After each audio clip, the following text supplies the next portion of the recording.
coming live from the internet. My Pew, name, pew, pew. my, my name is Zab Rivera, and this is my co-host, Joswell Fuentes. Joswell, how are you? What's up, man? Good to be here. Going 4 episodes strong. I was gonna say, did you think we'd reach episode 4? We've had a lot of sketchy moments starting other podcasts. I'm just glad to be here, man. Just count our We've blessings. been. I think our record is probably 10 episodes, so let's get to 20. Yep. You know. Yeah. We got like I think we got like 8 videos so far. I'm shooting for 20 videos, but anyway, welcome to the Lazy Jay-Z show, a show about video games, friends hanging out, and obscure video game news from Japan. And we're here to really let you turn your brain off and just sort of chill out. Put us in the background. Let us do the navigating for you. As a heads up, Yes, if you sir. want to keep up to date on this bi-weekly and hopefully sometimes weekly show, you can subscribe, like this video, hit the bell to get notified on all of our major releases. But yeah, as well. Yes. I went to Georgia on another fateful work trip. My guy, he is traveling across the country, man. I hope you have a. Are you flying American when you do this? No, this time I drove. Yes, American, usually American. Make sure you have a frequent flyer account with them. Especially if your company is, you know what I mean, you want to take a full advantage of those frequent flyer miles. I don't know what they do. I don't even know how to see how many points I have, but I know that I have a frequent flyer membership. Just download the app and put the number on your flights. One day you'll be like, yo, thank you. Why do you sound personally frustrated? No, so many people don't understand it. I'm like, you could be getting free points. You can use free points for free flights and free shit. Yeah. Might as well. They do that. That's one of That's one of the things that I have to fill out because I think the company wants to make sure I take advantage of that. But in any case, I went to Georgia for a work thing and I spent like no time there. And actually ended up in Alabama and I spent 3 days there in a town called Auburn, which is like a university town. So I mean it was pretty basic. So you flew to Georgia. Oh no, you drove to Georgia. Yeah, I drove to Georgia, did the work thing, okay. And then drove an hour to Auburn, which is like right at the border of Columbus, Georgia, and Atlanta, and all that.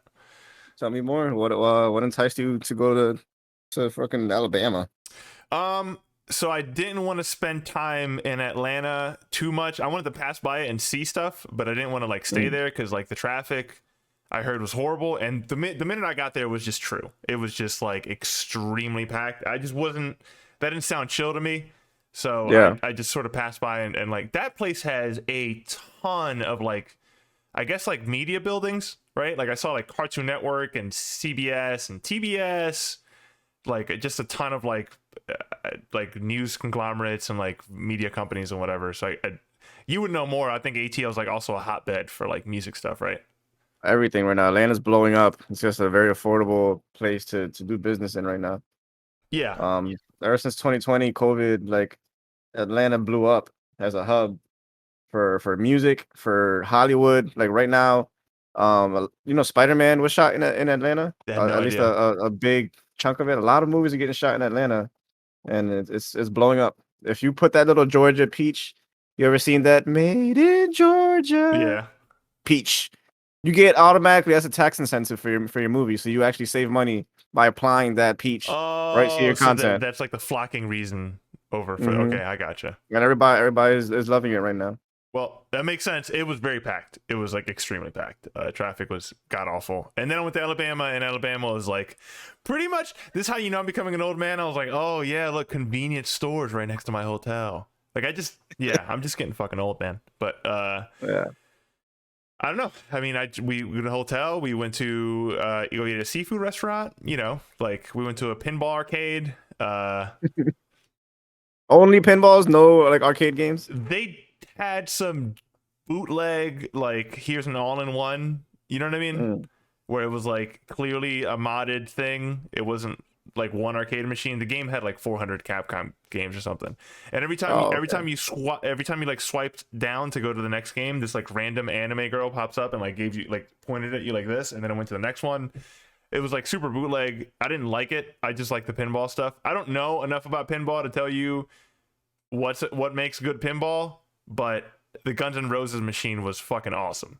I would imagine like different tables would have like different feels, right? Maybe. They had I don't know, like the heaviness of the bumpers and shit. well the it was like my simple as mind, it was like the Guns N' Roses one was cool because you often got the chance to get like 3 balls at the same time, which is like The chaos. super frantic. And then the lights were like everywhere. There's like a camera that like if you get like do specific actions in the pinball would pop up and your face would like propagate next to like a video screen next to Guns N' Roses playing like a song.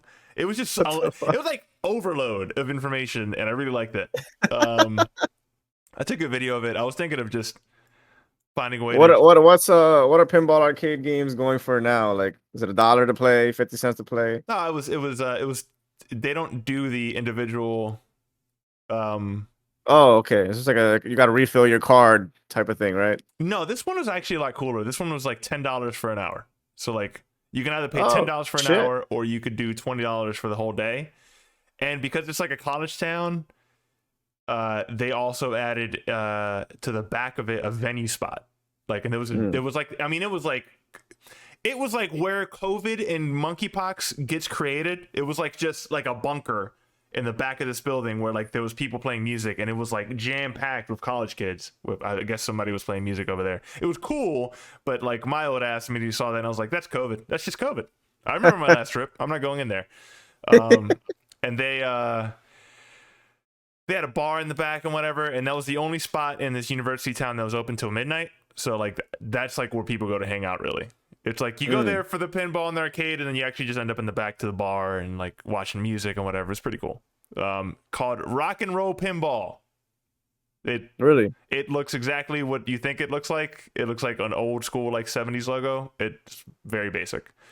You get rock and roll, you got pinball. There you go. Like no, honestly, like I think like 70% of the pinball machines were like rock and roll themed or something, like from bands and stuff. 'Cause I think that's a popular thing that they do. They license like the Beatles. They had AC/DC, Aerosmith, like a whole bunch of them. Those were the best ones. The other ones were kind of crappy. Like they had a Star Trek one. It's just something. What? Go ahead. Would you recommend it? What the? To the actual joint? Like, would you like recommend going there again? If that spot was here, I would go there pretty often. It's just a fun hangout spot. Cool.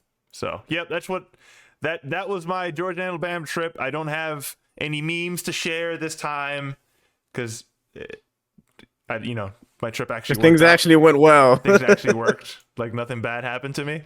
So that's a good thing. That's that. On the road, I was like, let me bring my Steam Deck, as I do, and I thought, let's play some Spider-Man. I'm still playing Spider-Man, and I had an issue with a cross save between the Steam Deck and I guess my PC.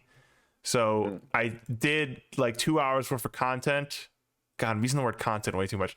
2 hours worth of gameplay, and it just didn't sync through to my Steam Deck, which is like super upsetting.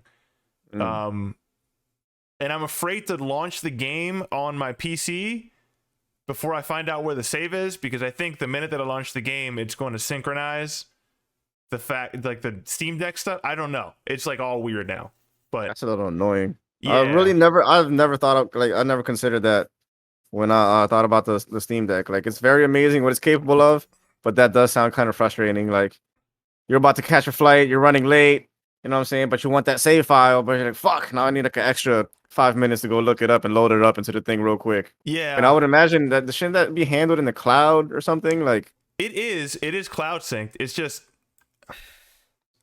or cap. there was like so it detected that there was a conflict between like my cloud save and my local Steam Deck save, right? Right. And then my Steam Deck said like, hey, you have a save on your Steam Deck that's local that is not matching your cloud save, and your local one is on the date, we'll say August 25th, and the one that's on your Steam cloud is August 23rd, right? So in my head, I'm like, oh, well, I'm going to pick the Steam Deck's one because it's the latest save. Of course, that makes sense. But it turns out that was incorrect because it basically was like, you've opened Spider-Man the last time on August 25th. It was like very confusing, but it didn't mean that was my latest save, even though that was the latest date. So it overwrit the previous thing? On the cloud. Now, that's kind of annoying. I think on my PC there's like a local that's why I haven't launched it yet, because I haven't had time to look into it. Damn, there's nothing in the settings you could do to try to like keep multiple saves? I don't think so. There might be. Fuck. I feel like if there is, I'll enable that feature immediately because I never want that to happen to me again. Because that's like whatever. It's just Spider-Man. Like I could just power through it. But imagine like that was like imagine you did something difficult and then then it's just gone. You know that could be very fucking annoying. But I mean, nonetheless, you still got to play Spider-Man portable, which is still fucking amazing. Yeah. It's still cool, and for the most part, I don't want to just drag it on the ground here. For the most part, the cloud save stuff works really well. That's one of the main benefits of having the desktop to play, and then I can just say I just want to lay down, and I would just take the Steam Deck with me, same game, and it goes through. So I think for the most part it works well. These are the little tiny things. Like I think I told you, my Spider-Man install on the Steam Deck just sort of, did I tell you that? It just sort of crapped out on itself. Like the first time you downloaded it? No, like I would say maybe a week after it being installed, I went to the Steam Deck and I launched Spider-Man, and it just kept on crashing on me. I uninstalled. Well, it would launch, but it would just crash. Weird. So then I uninstalled it. I reinstalled it. Same issue. I went online. Nobody was having the same issue as me. And then there's this, of course. And then there's this like feature that lets you verify all your game files. It's like a file checker. Yeah. On the Steam Deck, and I was like, well, this is my last shot. Let me just try this. And it was like, we've detected 2,900 like corrupted files on the Spider-Man install. So I was like, well, that doesn't sound great. Let me hit the fucking fix button, and it just started working after that. So that type of stuff makes me feel like until Valve can get like the Proton library and the Steam Deck software to the point where it's like as easy to pick up as a Switch, it's like hard to recommend this to people who aren't enthusiasts like me and you. Like we'll figure it out, but like, probably like somebody who isn't like a PC gamer or something will run into that issue and just get pissed off and like won't know what to do. And you just give up all hope right there and then. Like, fuck, I'm done for. Yeah. So it's like it's not viable unless you are into this kind of stuff, I don't think. Yeah, I've actually been kind of wanting a Steam Deck for real. Like I catch myself sometimes at work, I have some downtime, or even like just when I'm out and about, like fuck man, I really wish I had like a good indie right now.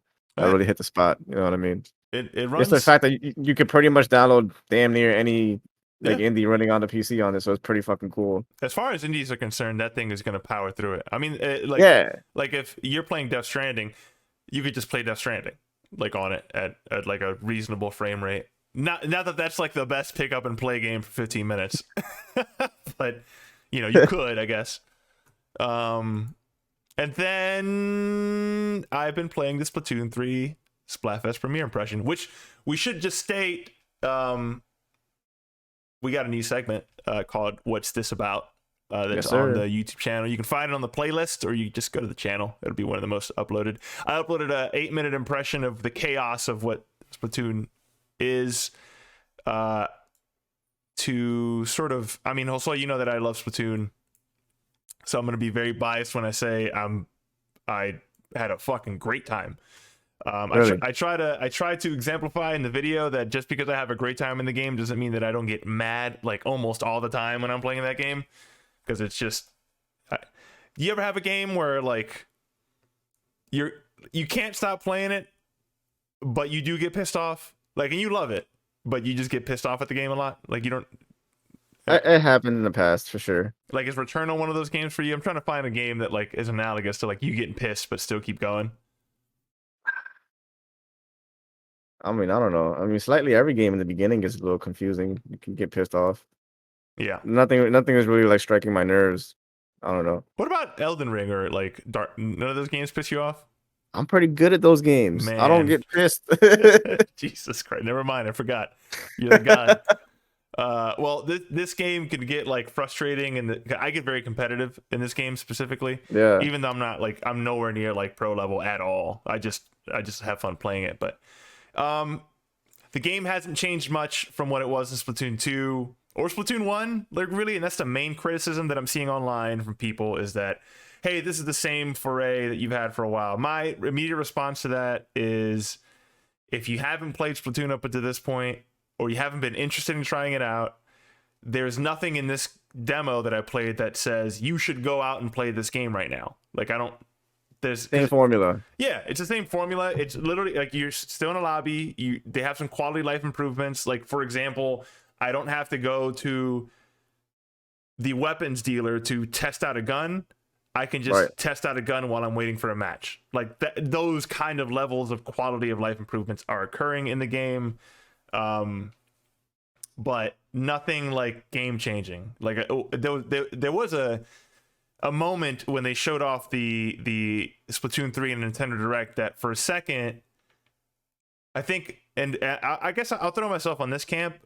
There was a moment when they showed off the story trailer for the campaign that like the Splatoon community was like, maybe this is where they go open world. Maybe they do like an open world campaign or something like that. That's just not. I don't think that's happening. Like based on what I saw, that it looks identical. But I mean, the gameplay is still solid. It's one of the only Switch games that run at 60. I just like this formula that I don't really have much to say honestly, other than like this is just the same game, and I've been waiting for it for a while, and I'm gonna probably play this one for another 400 hours because I'm just addicted to it. It feels like a new like Halo comes out, you know what Halo is. Call of Duty comes out, you know what Call of Duty. There's no surprises here. You just Right.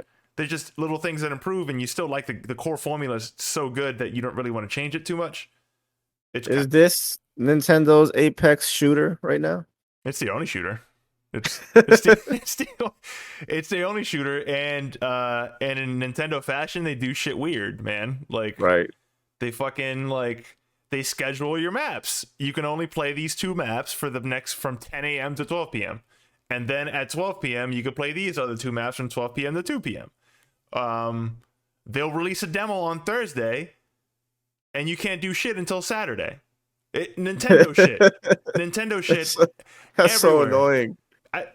Yeah. Especially as an adult when you're trying to like make time for shit. And it's like, come on, man. I have these hours ready for you, but I can't even fucking play it right now. No. That's so annoying. I got excited 3 times. I was like, oh shit, Thursday. I was like, oh, maybe Friday. I just didn't read. Like I should have just looked at, but I don't know. Anyway, yeah, good game. Good. People should play that game, but if you haven't played it, or if you haven't been interested up until now, there's absolutely nothing that's going to get you interested. Here. Yeah, I definitely fall into that category. Like I love the colors, the vibrancy. I even enjoy playing as them in Smash, but the game itself, I cannot. It's fine. I can't. It's fine. It's hard to convince people to get into that. Yeah. It reminds me of like trying to convince somebody to play like League of Legends, or like, you know what I mean? Like those, like it's just that community is what it is, and it's like that pocket community of players, and that's just what they'll do.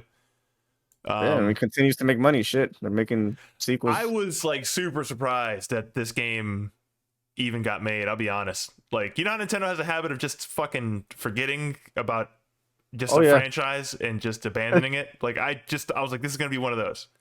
It's gonna be one of those. Just gets forgotten. But I guess 3. I'm not really. I set my expectations to at least I got a 3rd one, and I'm never expecting to see a 4th one. But we'll see. We'll see what they do with that. Maybe this has become one of their like, we got a shooter, and they just do it all the time, which I'd be down for. But looks good on the OLED. Yeah, so that's Splatoon. That's Splatoon. Josue, what's up, man? How you doing? Pretty good, man. Not much has happened since we last recorded. But I have made an 80s record with my friend Pop Culture. I didn't know I was capable of making an 80s record until I actually went ahead and tried it. You know what I mean? We're aiming for something that really sounds authentic to that time period. And I sent you the preview. I would say it sounds pretty I authentic, didn't right? even I didn't even know that those noises were capable of coming out of your body. That was kind of fucking amazing. I really like that. Yeah, man. My creativity never ceases to amaze me. So that was all off the top, by the way. Wait, Freestyle. wait, the lyrics too? Yeah, I didn't write anything. That's That was awesome. just I just sat there with a cause. Is this is this something? This is something that's going on Jeremiah's project on pop culture. Is he gonna sing it? Um, yeah, he actually already did. Word by word, he fucked with the lyrics so much. He was like, "Bro, this is awesome. I don't even want to change this." He changed up like 2 or 3 words in the hook and just went for it. So this is my first time getting writing credits on a record, Oh yeah. as well as the production. And I should mention this is also going towards a stage play.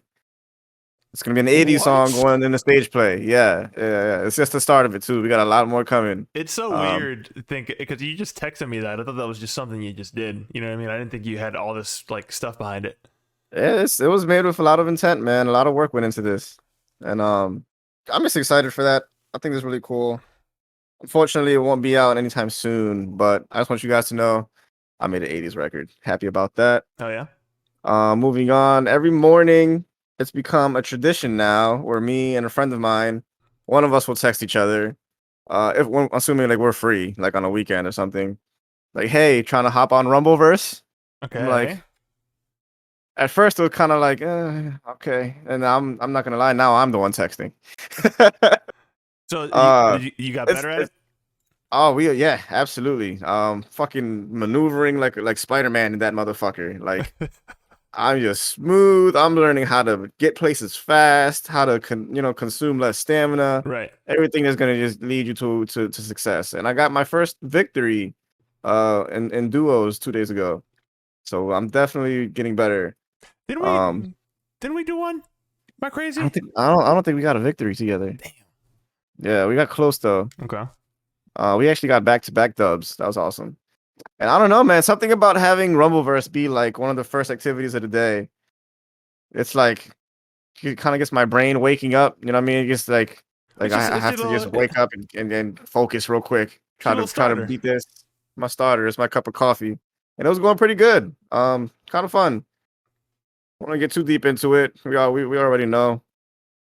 Okay. If anybody wants to see more about Rumbleverse, check you out on this. What's this about on the YouTube Oh my channel? god, I'm so sorry if you see that video and like you're waiting like 4 minutes. This is before I learned about the magical the magical cut tool in video editing software.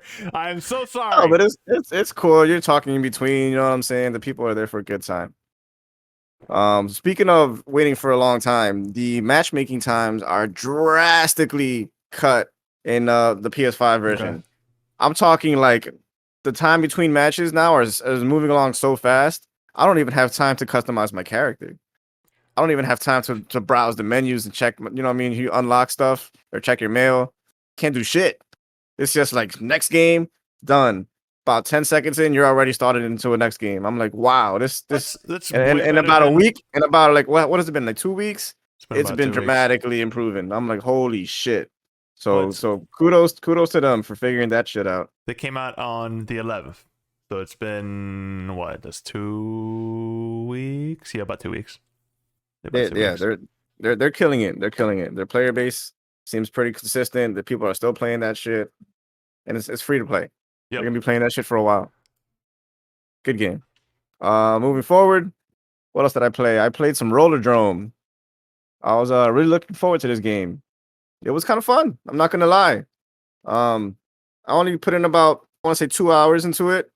Immediately the aesthetics like sucked me in. The music is really cool. The style, oh, it's And beautiful. remind us real quick what platform is Rollerdrome PC. on? Well, PC. I mean, I played it on PC, but I It, believe it's on every damn platform. I think it's even on Switch. I'm sorry. Let's see, just to make sure. Yeah, Oh, double check real quick. this is Sony. This is Sony joint. Well, not a Sony joint, but it's PS5. It's only on PS5, PS4, and then PC. And PC. Mm-hmm. Oh, that's interesting. But yeah, the concept of it is fun. It's like this is a game where you really just kind of just like let go, turn your brain off type of game. You know what I mean? I feel like because it's not really complex. You're not doing So some what's crazy shit. You're just shooting. There's bad guys. The what do you sport, do in that game? it's a sport. It's like an alternate future sport, and it's like you go into a fucking a drone, you skate, and you shoot these guys that are like I think that they're like digitally in there, but Okay. for game's sake, it feels like real people. Right. And you reload by hitting tricks. You can do a whole bunch of flips and stuff. You can never fail. Like you can't like get hurt and fall off of your skates. You know what I mean? And So get that fucked up. so So that, there's no fail state, like there's no like Tony Hawk, you failed the trick type thing. exactly, like you're always on the move. Your player never stops moving. So it feels very fluent in that sense. Okay. Which is nice. And the aiming feels cool. Um, there's a few unlockable guns in there. Everything's pretty fast paced. But I don't know. Something about it just doesn't hook me. It doesn't hook me in. I'm looking A at lot of the the levels, huh? I'm looking at the aesthetics now. It's got a cell shaded art style. Yeah, it's really pretty. It reminds me of Um, Sable, if you remember that game. Uh, so I actually reached like a brick wall in the game, hmm. and that's where I was like, I've had enough. About 2 hours in. What was Um, the hurdle? so it's just like they give you these challenges, and I'm just complaining about nothing here because it's stuff to do. But to progress a little further, every stage has some challenges, and it's very very specific things. You know, like oh, kill the guy using during a 360 rotation, or shoot 2 rockets in the air and one air time, or whatever the case may be. These challenges you need to do to progress to the next stage. Eventually, you don't Right. like at first it's not like that, but since you already played like the first three stages, that's how you progress a little further. And I was like, you know what? This is a lot of time that I got to put into these very specific things, and I just want to have fun. I just want to go around in the open world. Does I it mean, like is it gate you from like is those extra sort it's of it's it's like eventually like you have to hit a certain amount of challenges to progress. okay. And I was like, you know, I'm looking at it like as you're talking about it on the gameplay, and it really does look like a Tony Hawkish. absolutely. I'm like shocked at how much this actually just looks like one of those games. It's But then you're just definitely got shooting people, right? yeah, which is fun though. I mean, like just the mechanic of having to nail a trick to reload. Who would have thought of that? That's cool as fuck. Yeah. She's doing some dodge in Um, there too, it seems. Like there's a dodge roll in the middle of that. yeah, and I believe these are the people that made Ali Ali, if I'm not mistaken. Uh, The skateboard game recently made Ali Ali World, which was also pretty cool. Um, yeah, actually, yeah, yeah. Wow, yeah, two so games 1 year. That's kind of nuts. it is, and they're good games. Like they haven't fucked up yet. So shouts to them. So They're doing a good thing. you would recommend this to try it out, or what do you If you're think? if you're into that type of thing, you know what I'm saying. I wouldn't say there's like a lot of meat in this game. For like longevity wise. Right. Let's see if they add some stuff further down the road. But what it does very well, and it's a good time. It definitely sets a good little vibe. It's like a if you're playing like a crazy high stress game, this would be the game you play after that to like just cool down, wind Yeah. down a little bit. This is your late night cereal game. This Yeah, I mean, it looks fun, honestly. Like what that and you don't. I don't need every game to be like open world AAA. Like you know what I mean. I don't need all yeah. that. Like not If all the time. every character has fucking dialogue. Yeah.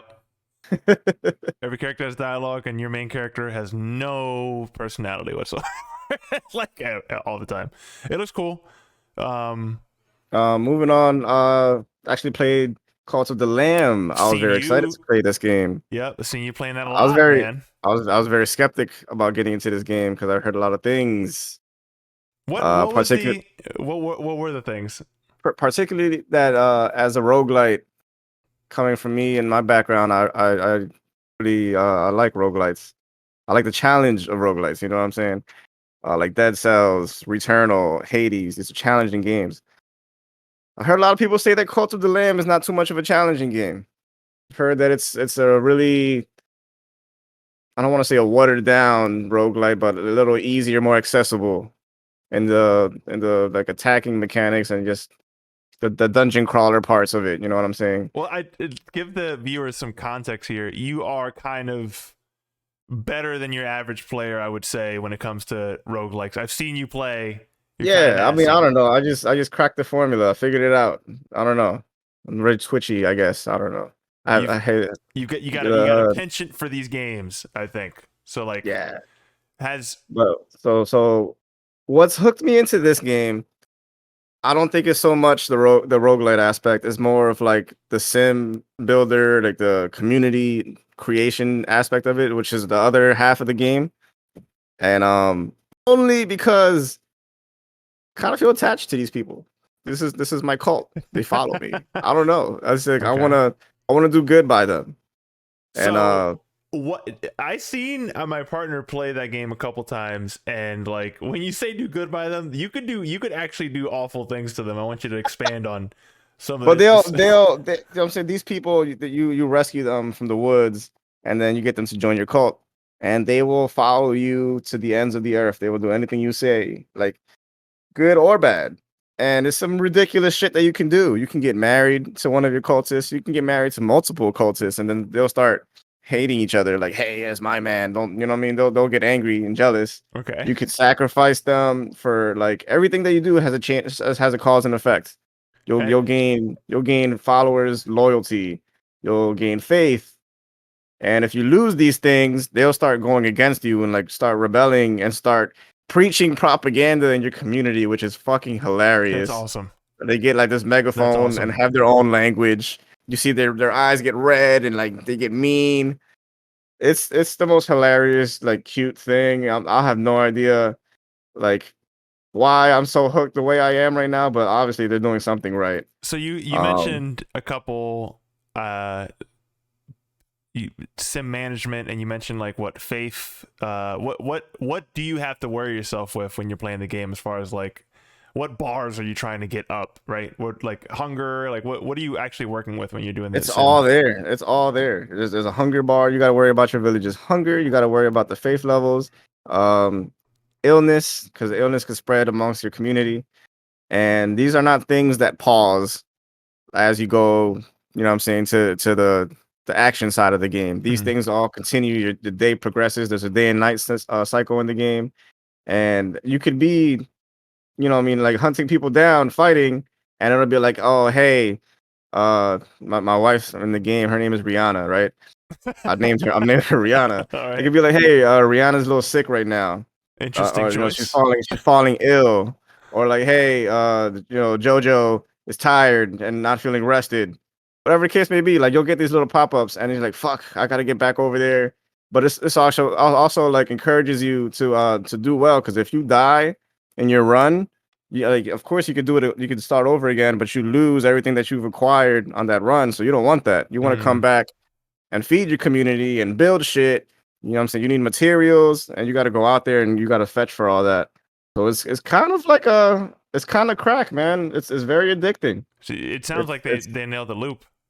they definitely nailed it. There's always something to do. There's never not a dull moment in the game where you just like sitting around waiting for something to happen, because there's absolutely full of shit to do. And like you can't put it down, because there's always, if everybody's sleeping, you can grow shit. If you gotta wait for more material, you can go get more material. If you don't have food, you could plant food, or you can go fishing, or you can trade. It's like holy shit. Like these guys really figured it out. You know what I mean? Like this gameplay loop is so contagious. And they actually have a roadmap for like future content. Mm. So I'm like, yeah, man. This it's very exciting. So I highly recommend Cult of the Lamb. Also check out on our YouTube channel. We did a what's this about for Cult of the Lamb. I uploaded that about a Right. day ago. Yeah, that's how I pretty much that's how I just put you in the background, and Yeah. I was like, let's see what this game is about. Listen, man, put me in your background while you guys are cleaning the house, whatever you need to do. That's like Let legit exactly what I did, actually. put leave us a comment if you feel like that game is for you or just want to start a discussion. Highly recommend that title. And just to Shouts to Devolver Digital for publishing that game. They yep, they they're on a fucking win streak, man. That company is killing it. Yeah, they're great at finding talent. I really like Yeah. the works they publish, and just for the record, this game is actually on like almost everything. Mac, which is you do not see that ever, but Yeah, you don't see that too much. it's on Mac. That's really surprising. Nintendo Switch, PS4, PS5, PC, Xbox One, and Series X and S. So Go get that. yeah, looks pretty damn good to me. Been playing anything else? No, that's about it. Okay. Let's go on a quick break and then we'll go back and we got to talk about some news.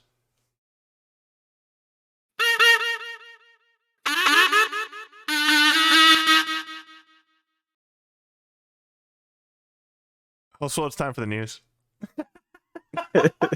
What the? Can we do that every time when the news starts? Can you pull up the thing? Sure. You were leaned all the way back.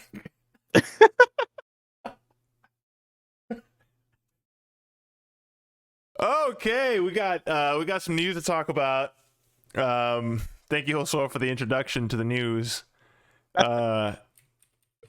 Let's talk about acquisitions, mergers, inflations, and sales numbers. Let's reverb that in.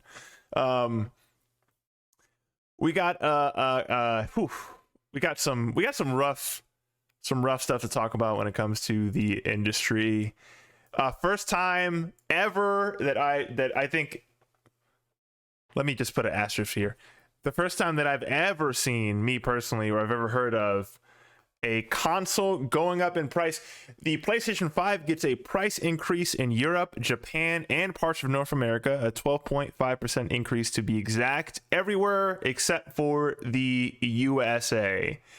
Well, what's your immediate reaction to this?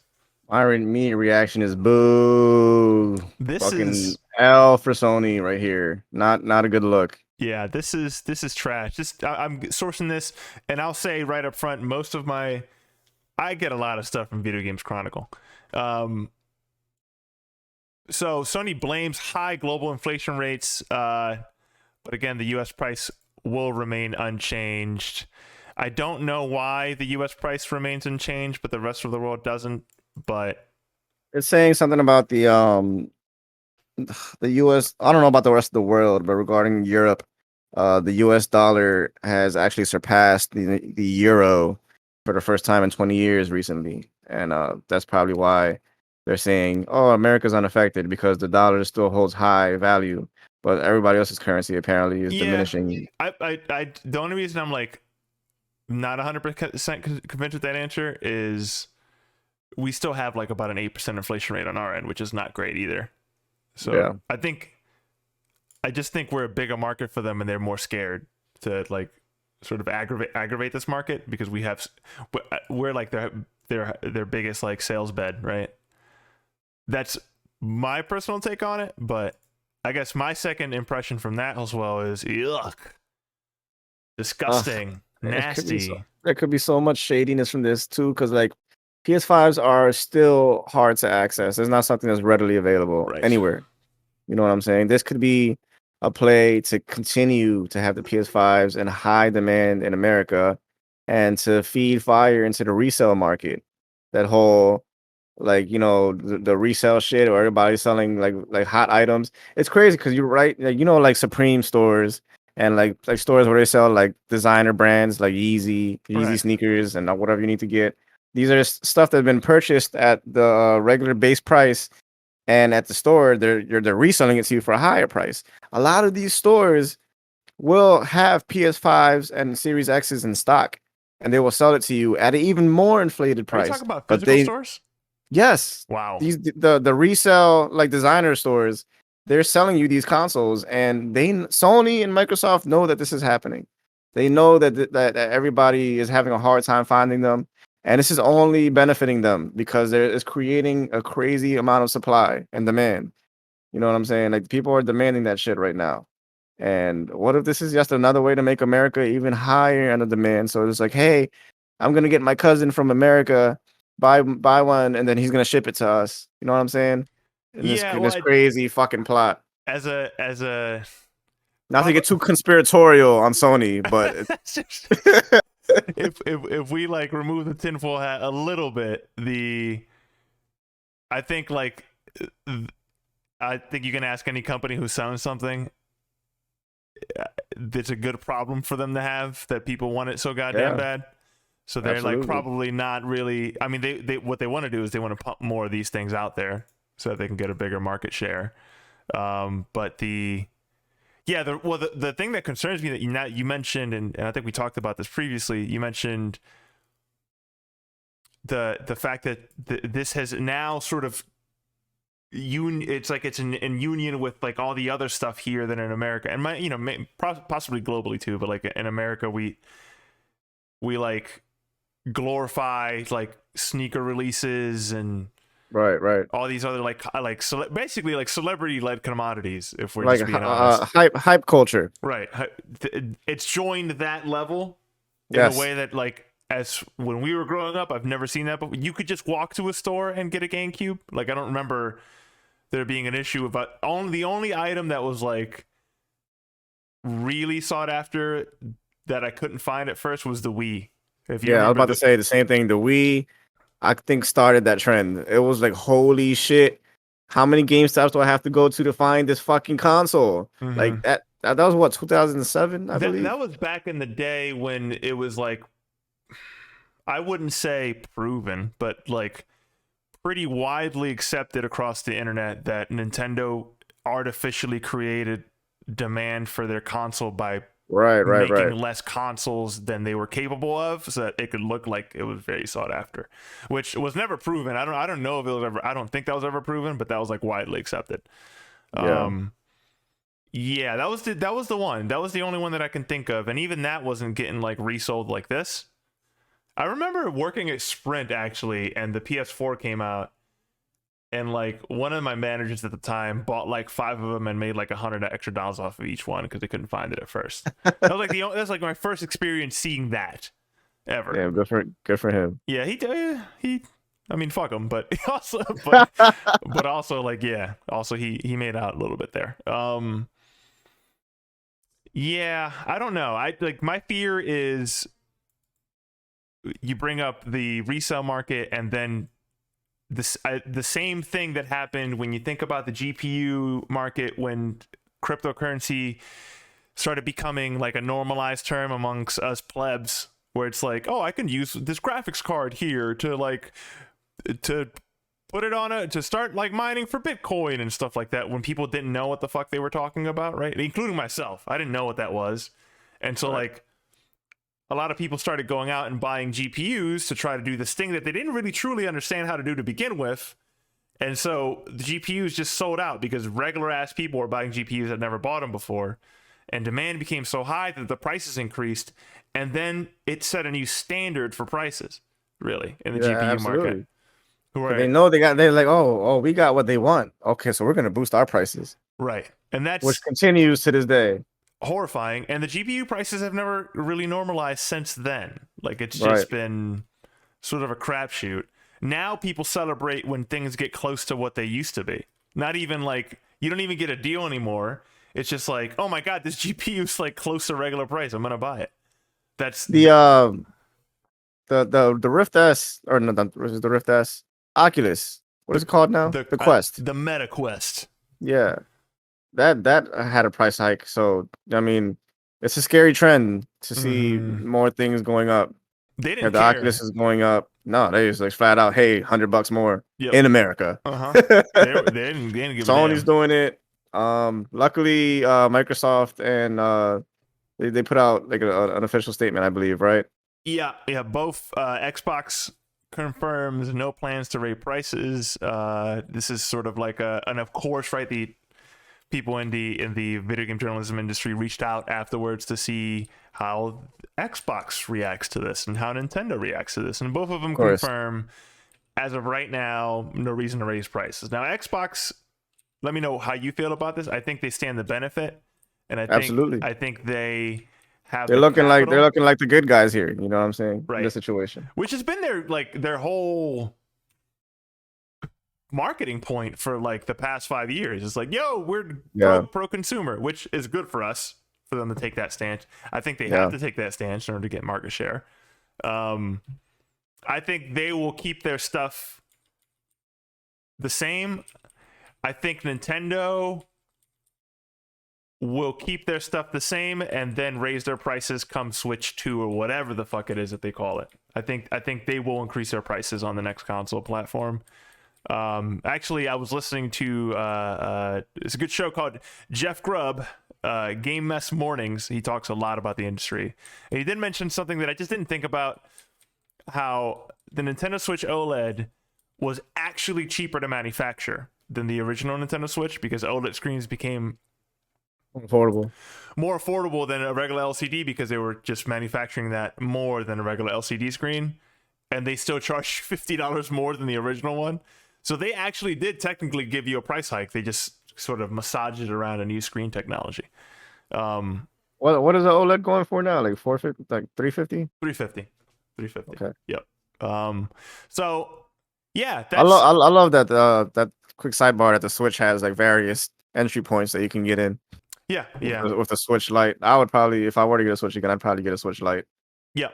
But I digress. I think as far as price hikes is concerned, hopefully this is the last time we talk about this on this podcast for a while. Yeah. We already had the $70 increase that happened on the PS5 release. That was another Sony initiative, if you remember that correctly.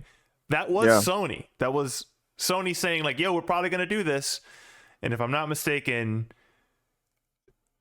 they were like, we're going to give you like a year, and then we'll start doing this. But they gave us like an ample heads up. And then, Square Enix and then the basketball people, the 2K games, Basketball people. I think they went up to $70 immediately the minute that Sony gave them pretty much the green light. So Sony pretty ruthless with their market share. They're pretty much on we're gonna get away with it, and you're gonna buy this game. And I know that you want the new God of War, and I know that you want to play that new Final Fantasy as exclusives. Like they'll just do it.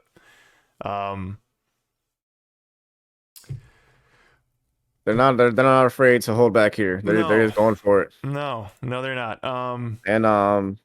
This is a trend that I believe happened after around the time Shuhei Yoshida stepped down.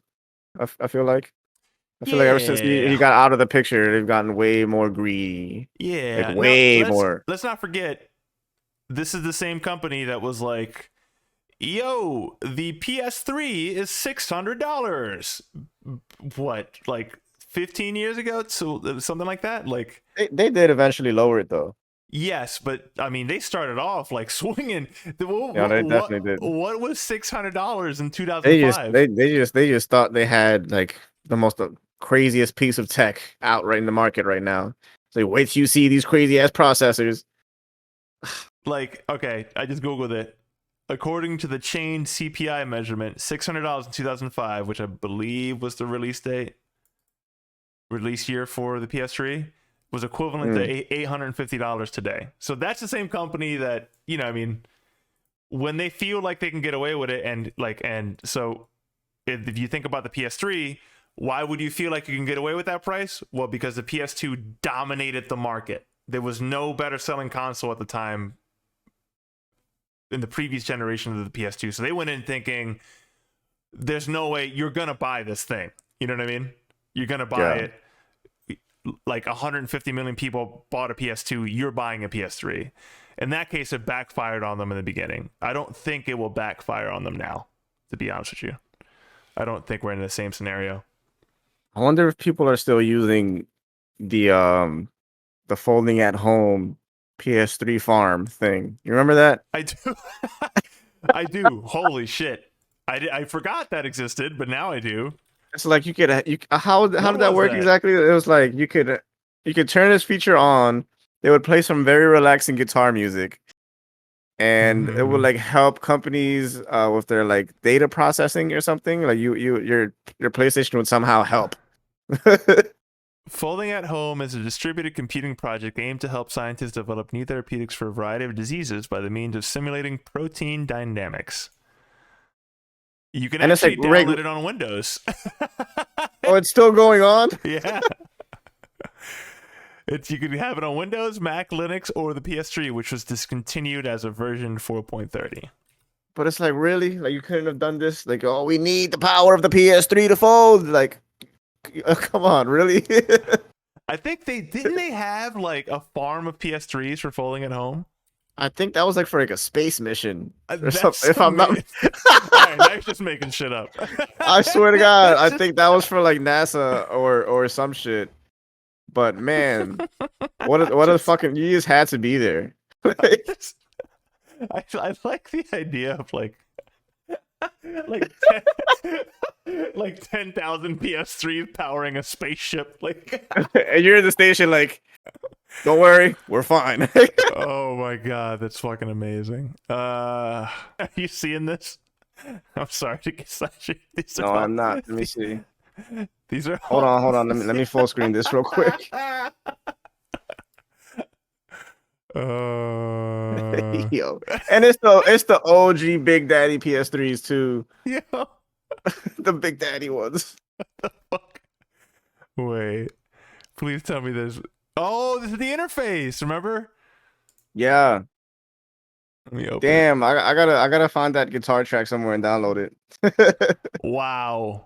And it would just, you didn't know what it was doing. It was just running calculations, right? And it would you just leave it on throughout the night. Yeah, for real. That was so interesting. That was weird. Remember when technology was interesting? God, everything got so fucking boring.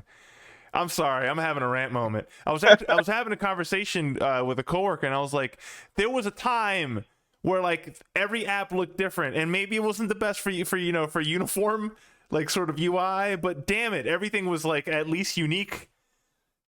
All apps look the same now. I don't know. They were just not. They're not afraid to take risks back then. They would just try to come up with the next intuitive thing. You know what I mean? Like, look at PlayStation Home. That was weird in a way when you think about it. But it was exciting, and it brought everybody together. That was the first metaverse. Yeah, that was like the weirdly first metaverse on a console. Like, fuck, man, they were doing weird shit. Not to say that the PS5 isn't doing weird shit. Like, look at this controller, right? Like, the controller technology in here is doing weird shit.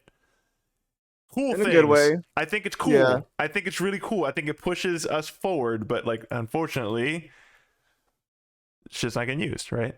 Not really, anyway. But yeah, man, like the PS3 had Linux in it, son. You could install Linux on the PS3. It was weird. Yeah, you had to be there. It was good. It was great. Yeah, I'm not excited. Not excited by some of the stuff hardware wise and software wise that these consoles manufacturers do. But whatever. There's old man rant. Get off. It's a lot of sameness going on. Across consoles. Yeah, I feel that way like in almost every aspect of technology. Like, when's the last time you've been excited about a phone? Like, I mean, this phone, no, but like, I would say the Steam Deck is definitely interesting. You know what I mean? And that's a weirdo device that has fucking trackpads on it. That's weird. It's really weird. And then you have like failed stuff too. You know what I mean? Yeah. What was that controller that came out? Not the Steam one. Not the Steam one. Shit. I'm having a brain fart here. Who was it? Amazon that tried something? Oh, Luna. You talking about the streaming service? It's a streaming service, but damn it, it's escaping me right now. Like, give me some key points. Maybe I'll help you. It was. I think it had like an orange logo. What? Are you talking about Google streaming service? What is it? Stadia. Yeah. Yes. Live on Stadia. My man just forgot. This is bad. I forgot that Stadia was a thing. Holy shit! You know who? I can't blame you. Yeah, no, Stadia. Was a thing. Stadia was a thing. Remember Stadia? If you bought a Stadia, what do they ship you a controller? And it's like, here's Stadia. I'm like, what? God, I wanna just. I had this moment. I was working at a web software company before this, right? And I'm just gonna call out. It's just a moment of bitterness. It's just an immature moment from my end, but I just want to call out this fucking guy who swore up and down. It was like, oh, when Stadia comes out, like, there's no other reason to play anything. This is going to change the world. And I'm like, all right, everybody relax. Like, right. There's no way that I'm going to want to play a YouTube video. we're not there yet. I don't think we're there yet, right? I think it's neat. I think like if you need to because you don't have access to like a local thing, it's fine, but like it's not going to replace anything. And like That was the thing, right? It's like you could play this anywhere.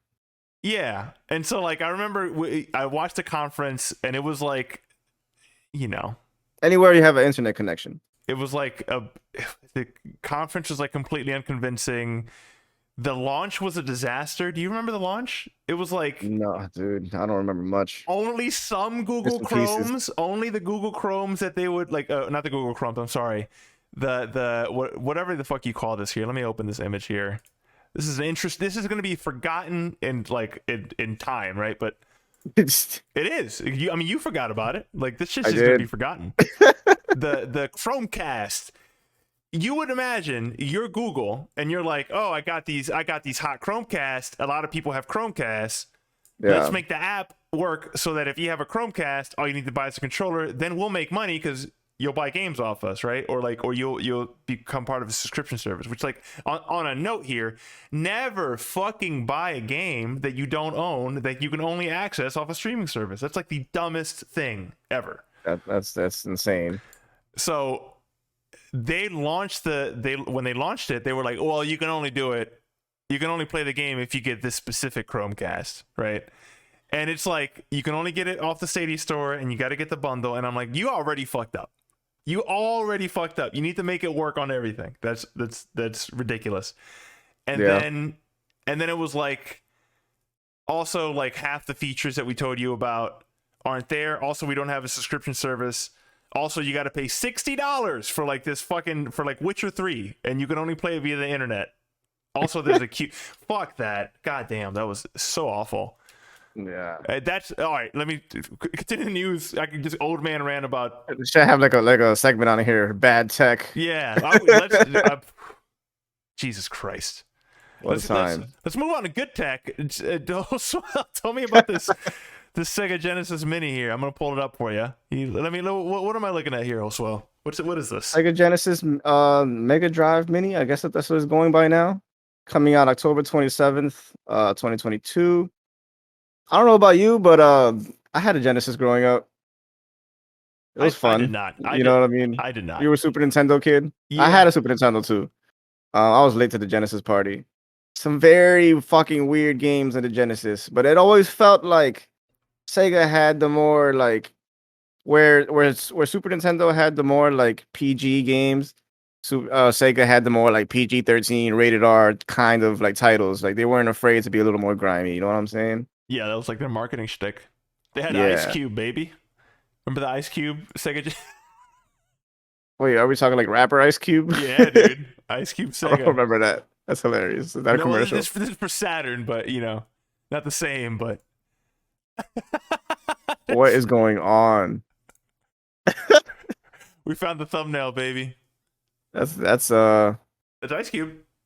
Anyway, that's some marketing for you right there. Yep. Can you pull up the games that are gonna be on the actual console? Of course. There you go. I'll just say Pretty that. large list.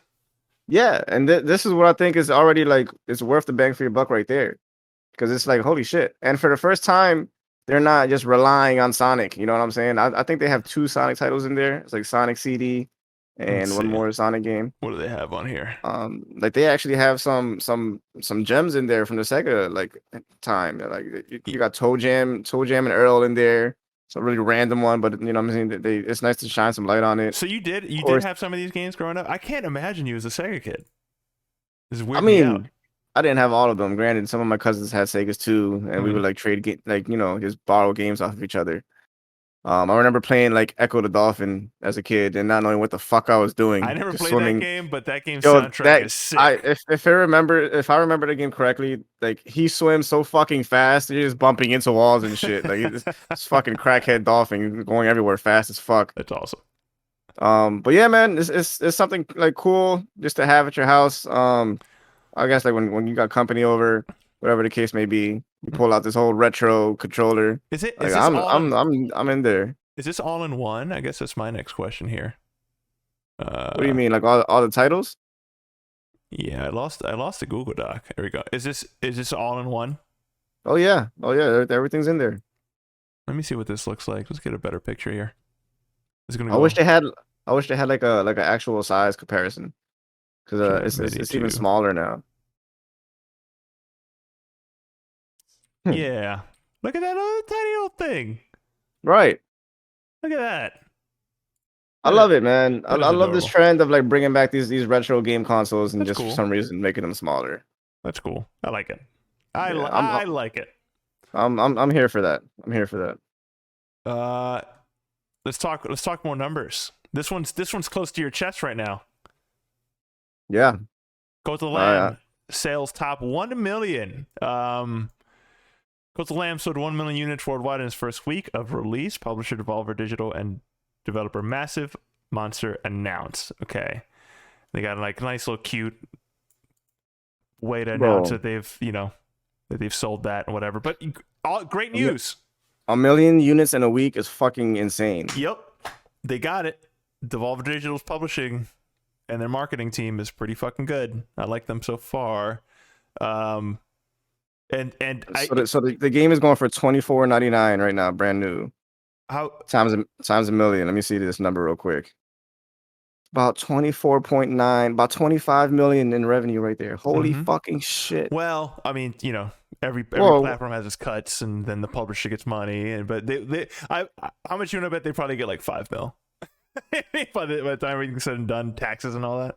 But Who the still, fuck would have thought this cute little fucking guy would sell a million units? yeah, Meanwhile, you got people out here, bigger companies really, really pushing agendas and like styles of games that are just fucking flunking left and right with like terrible generic names and copy and paste design. And you yeah. got this cute little title selling millions of titles. Like sometimes you don't gotta work too hard for it. You know what I mean? Well, I bet they Just worked hard. I'm like, let's not. well, not work too hard, but overthink it. You know what I mean? Yeah, Just overthinking can really kill your design on a lot of these titles yeah. You're nowadays. making me want to boot this up and play it.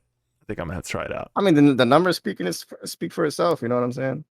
Let's let's It's talk very entertaining. let's talk our last numbers here. This one doesn't need help from anybody. I feel like we shouldn't even be reading this. They don't need more advertising, Joswell. They don't need this. Elden Ring shipments and digital sales top 16.6 million. Officially, Whew.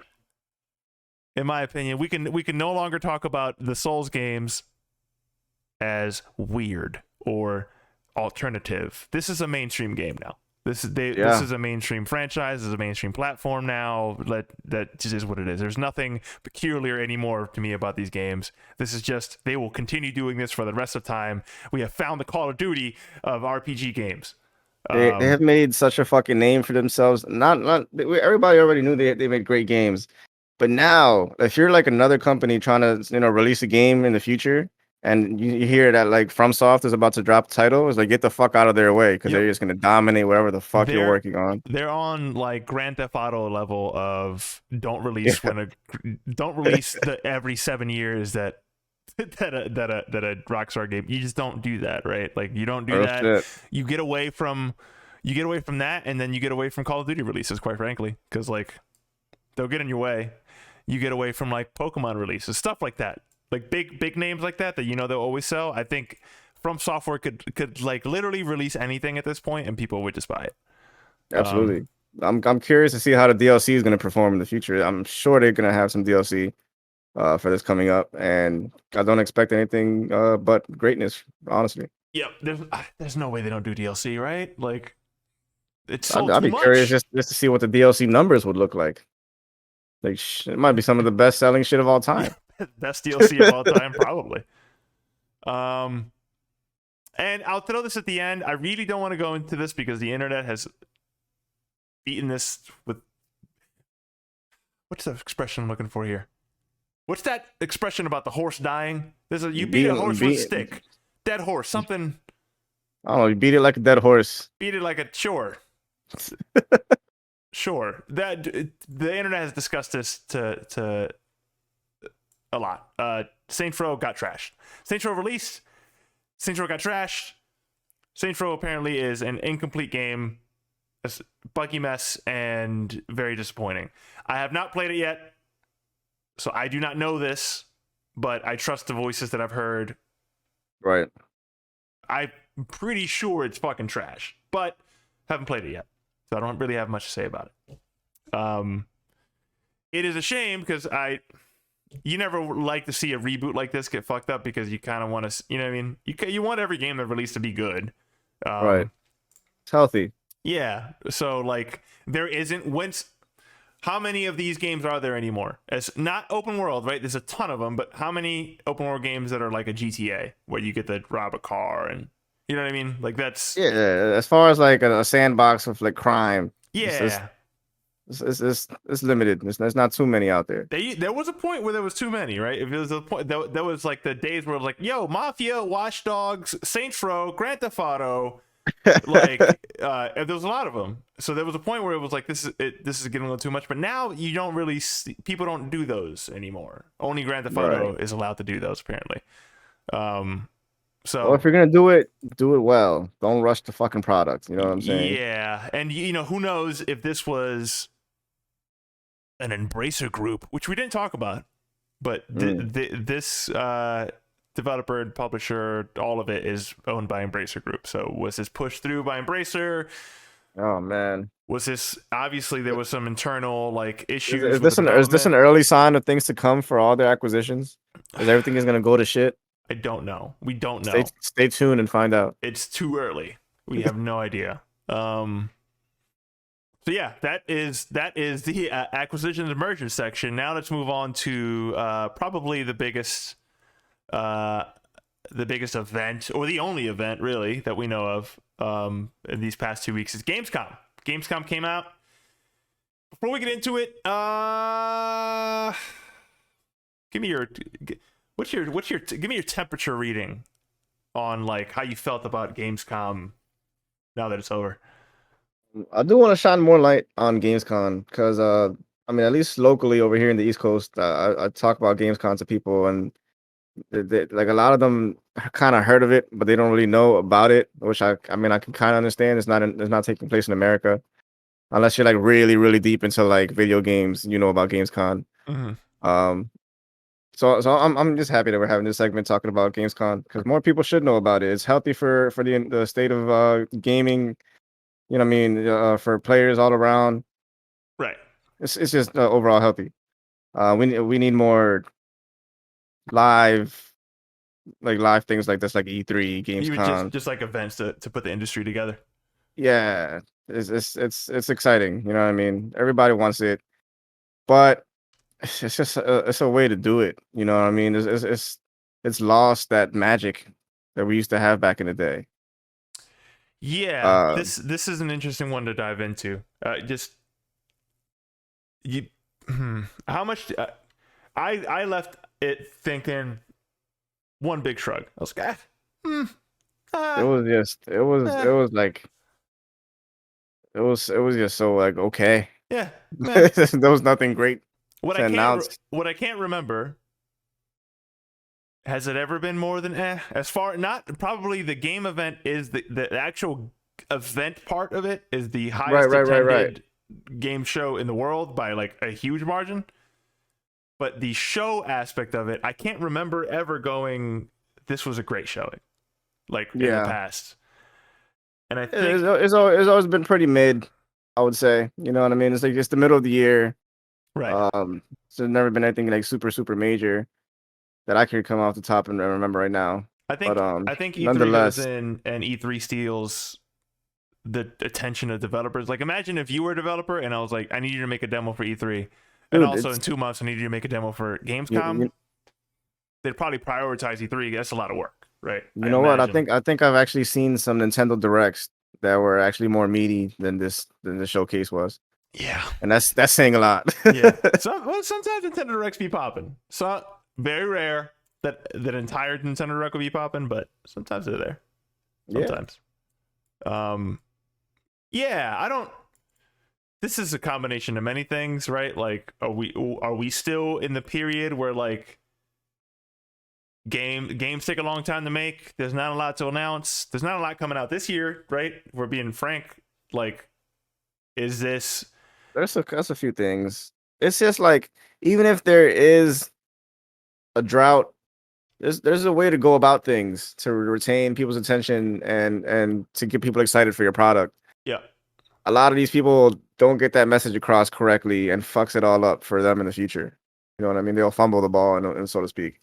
Yeah, I guess And we're just talking about the art of presentation and marketing. yeah, man. Like, I mean, not to boost Sony's horn, but when Sony first announced God of War, holy fucking shit. You know what I'm saying? The Right. remake, they had the live orchestra, they had the fucking stage curtains going down. Like, you knew some shit was about to happen. Right. Where's all this energy at now? Like, you don't get that shit anymore for anything. You get Jeff Keighley is shining, throwing you a world premiere on the screen. Like, we have another world premiere for you right I now, and it's like a fucking the guy opens a can of soda. Your world premiere. There's some, you know what I mean? It's like there's nothing there.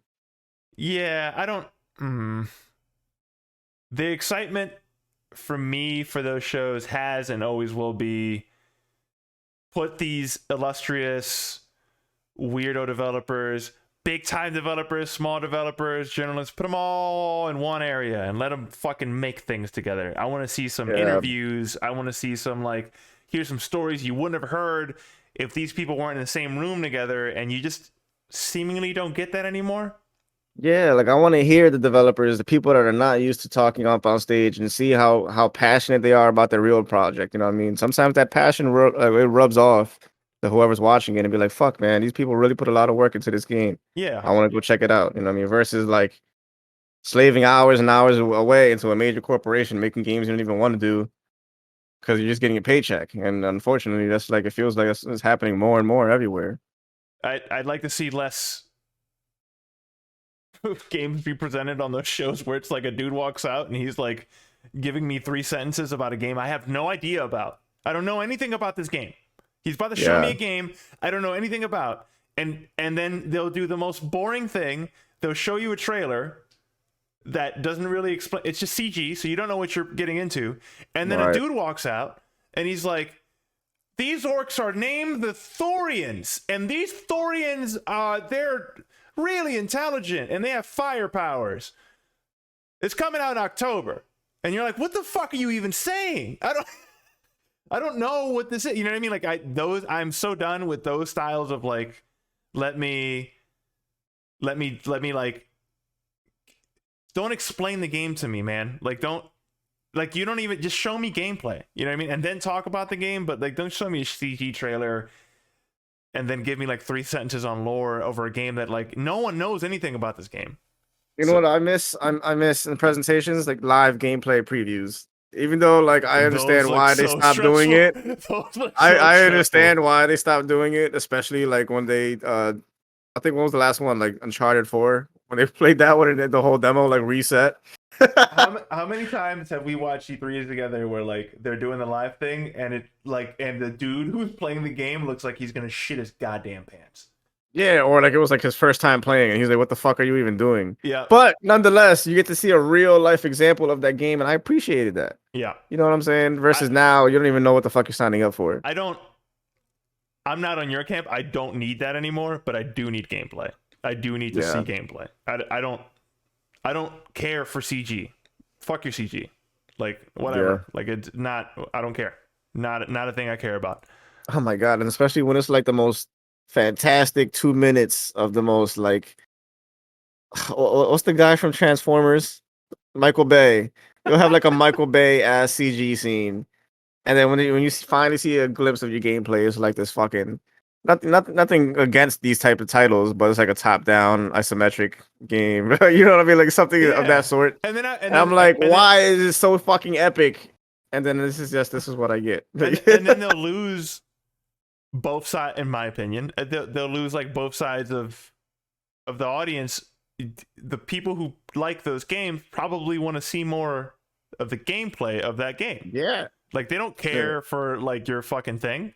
And Yeah. then the you're like, what is this CG thing with this dude like doing a backflip in slow motion and shooting a bazooka through his fucking anus, and then like, and then you see it and it's like, oh, it's a top down. Like, I'm not interested in this. So they'll, yeah, no, the fucking. I think Devolver Digital. You don't got to do it like Devolver Digital, but I think Devolver Digital style of like, here's gameplay. I don't remember any time in which I've seen Devolver, and I could be wrong, but I don't remember a time where I've seen Devolver Digital and it's like not gameplay at some point. Which like Yeah. you can make a gameplay trailer look exciting. That's like 100% possible.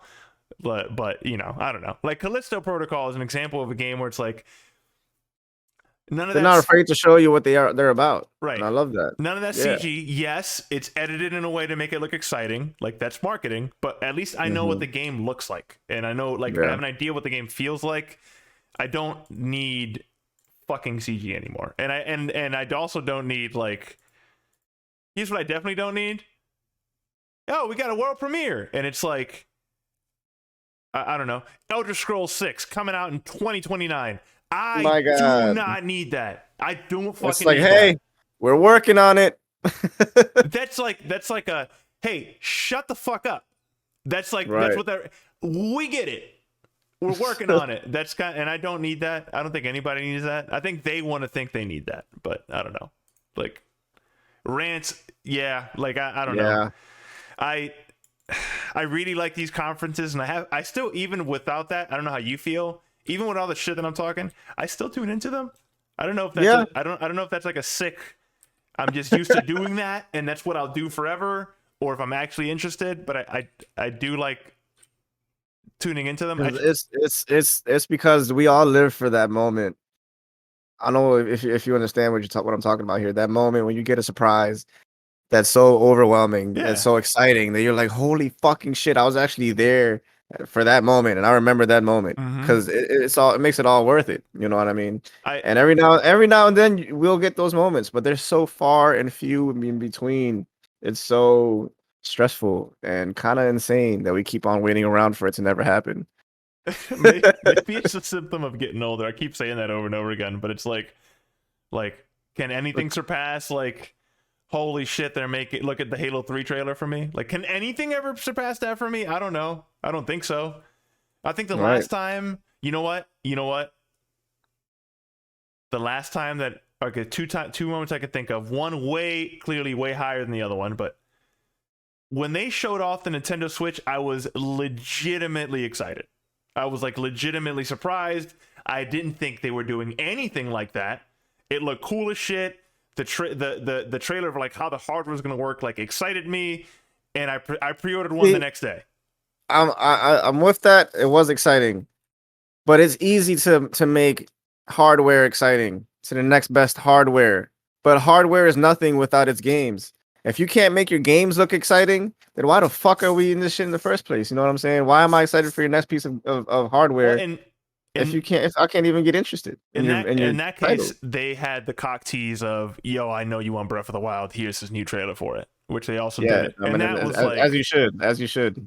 That was mwah, chef's kiss, fucking Breath of the Wild as a launch title. And they came and they delivered. That shit was fucking amazing. Dude, that game as a launch title is like a cheat code. That made me fall in love with the Switch probably longer than I should have. Like honestly, like just because I have really fond memories of specifically. When's the last time you did a midnight launch release at like a game store?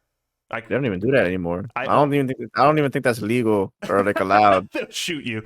They'll fucking shoot you on the line. Get the fuck out! What are you doing here, you little weirdo? Bro, I remember being in line for the GTA 5, the original GTA 5, when it came out for like PS3, I believe. Yeah. Holy fuck, that's so weird to say. Yeah, no, yeah, because they haven't fucking stopped making that game. Man, they just keep making that game over and over. They can't. But for that midnight launch that I went to, it was in Cherry Hill. They actually had a fucking DJ. They hired a DJ to DJ for the line because the line was so fucking long. And you're just there as a community, as hype as fuck. Like, yo, man, can't wait to play this shit, man. Yeah, you know what I mean. We had no idea how big that game was really going to impact culture. Like it impacted cultures more than just video games, music culture, hip hop culture, all types of like you know what I mean in general. That game still gets played by millions of people. Like, it's still on the Steam charts every fucking day. That game just refuses to die. It's just fucking Jesus. It's Yep. just gigantic. Yeah. So, Ye- big rant to say, we remember a different time. and that time is gone, but I'm still chasing the dragon. I'm still chasing that dragon. I still really want to see it again. I want to get excited like that again. I think the second one I was going to mention, which is like nowhere near, right, any of the other stuff that we've experienced, but you know what was cool? When they did that fucking ridiculously like extravagant reveal just to say Halo Infinite is coming out tonight. The free-to-play multiplayer, and they did the violin orchestra, and it was like so extra and unnecessary. But that's what it's all about, the fucking cinematics. You know what I mean? I was like, look at this. This is ridiculous. Yeah, I remember that song that they're playing in the middle of an island. I remember that. And you know, they do the Halo thing, and then it's like, go and download it now. And I remember like screaming because I was like, I love Halo. Let's fucking download that right now. And then my roommate actually told me, like, you know, I'm actually a little bit jealous. Like, I haven't gotten hype over something in like a long time, and I was like super hyped to play it. I remember we got together for a while and played that for RIP Halo Infinite. Maybe we should download it again. I say that every fucking episode. People are still playing. I say that every episode. We should play it again. Maybe I'll probably wait for something exciting to come to it, like a promised co-op from long ago. yeah. Gamescom, they did some stuff. Let's well, okay. Do you want a bullet point style? Just pop, just knock this out. Yeah, we could just skim through it real quick, get some quick impressions. Okay. So PSVR 2, that got a release date. A release window. Like period window, yeah. Release window. Early 2023, right? That could mean, in my head, that means anywhere from January to June. Yeah. Not gonna lie, I'm a little I was excited about it first, but now seeing the trend of price increases, not only on PlayStation but also on VR. Yeah, this is, everybody knows that the sweet spot for this is, what's the number? Yeah, $399. Everybody wants that price point to be at $399. If it's not going for $399, $399 is the highest they can do it for me to be interested. Absolutely. Because if at that point, it's the same cost as a Sony Digital, the Sony PS5 Digital, right? Right. And it's like, come on, dude. Like, this is a peripheral. Like, not only that, but I understand you want to have people respect this as a really platform, like, because this is a really big thing for Sony here. They're investing teams into like VR titles. You know what I mean? Like, they're spending a lot of money going into this shit. Right. Like, first party teams going into this. So you want people to respect your PSVR contraption here, piece of tech. So introduce it to us at a price that we could really get into it, and it'll actually sell, versus making it something that's hard to come by. You know what I'm saying? Really, like, the price point will dictate the future to me for a PSVR. Yep, and I think that's the case for everybody. I can't think of it'll come out and the enthusiasts will get it and the YouTubers will get it so they can make a video out of it. That's just how that will go, and it'll sell millions. But will it surpass what it did before? That depends on the price. And then it's not even wireless. You know what I'm saying? Like, it's still if wired. If you want it wireless, right, it'll probably cost more. I don't even think they're gonna make it wireless, to be honest. No, that's what I'm saying. Like, I bet they make it wired to save costs, right? To like get the cost down. I think people. So I think the PSVR is probably the most. With all that said, the first one, even though I thought the controller was awful. I mean, they're using like 2-generation old technology. Yep. So I thought that was really bad. Right. They finally like modernized though with this one. Yeah, I think it looks like a headset you would expect to come out now. Probably. It was promising. So like I think the original PSVR, for all of its faults, was probably the one that most regular people who aren't enthusiasts saw in a living room. So I think as far as like that industry is concerned, that's fantastic, because like it's fine enough to get the enthusiasts, but they're not paying your bills. Like the people who are paying your bills are like the regular ass people that are buying that shit for their kids, you know what I mean, or for themselves. Like not people who own Absolutely. computers and shit. So like you want to break into the living room. The PSVR broke into the living room in a way that I don't think even the Quest has, to be honest with you. So I think like they have that leg up because they already have. I know what a PlayStation is. Look at that thing. Nobody fucking like, you know what I mean. No, at that time at least, nobody knew what a Rift was really, or like Yeah. a vibe. So I think it got that leg up, and I think it created the most, as far as the studio is concerned, the most VR content, like first party content. They supported it, and it's a way that they stand out in a way that like Nintendo doesn't or Microsoft doesn't. Like this is their absolutely. weirdo strategy. So I'm for it. I just that price though, like we'll see. We'll see, man. We'll see. Like The way shit's looking right now. I'm not in I'm in a universe where like I got the things that I have, and now because of the way that the economy's going, I want to make this stuff last as long as possible. Like I want that I want it to work good, but like I'm not trying to drop $400-$500 every other year on a new peripheral, if you get what I'm saying. Yeah, man. Speaking of new peripherals. Speaking of more money, they also announced the DualSense Edge, which also give us the one bullet point for what the DualSense Edge is. I mean, this is their take on the step up professional controller, right? This is a customizable option. This is basically the PlayStation version of the Xbox Elite controller. Price point hasn't been announced yet, but I'm assuming it's going to be anywhere between, I don't know, safely anywhere between $140 to $200. Yep. Probably going to see it around 160. I feel like you can safely say it will never be cheaper than an Xbox product. Just at that point, like it'll match. It's not the first PlayStation Pro controller, because they do have SCUF controllers, which are fantastic, by the way.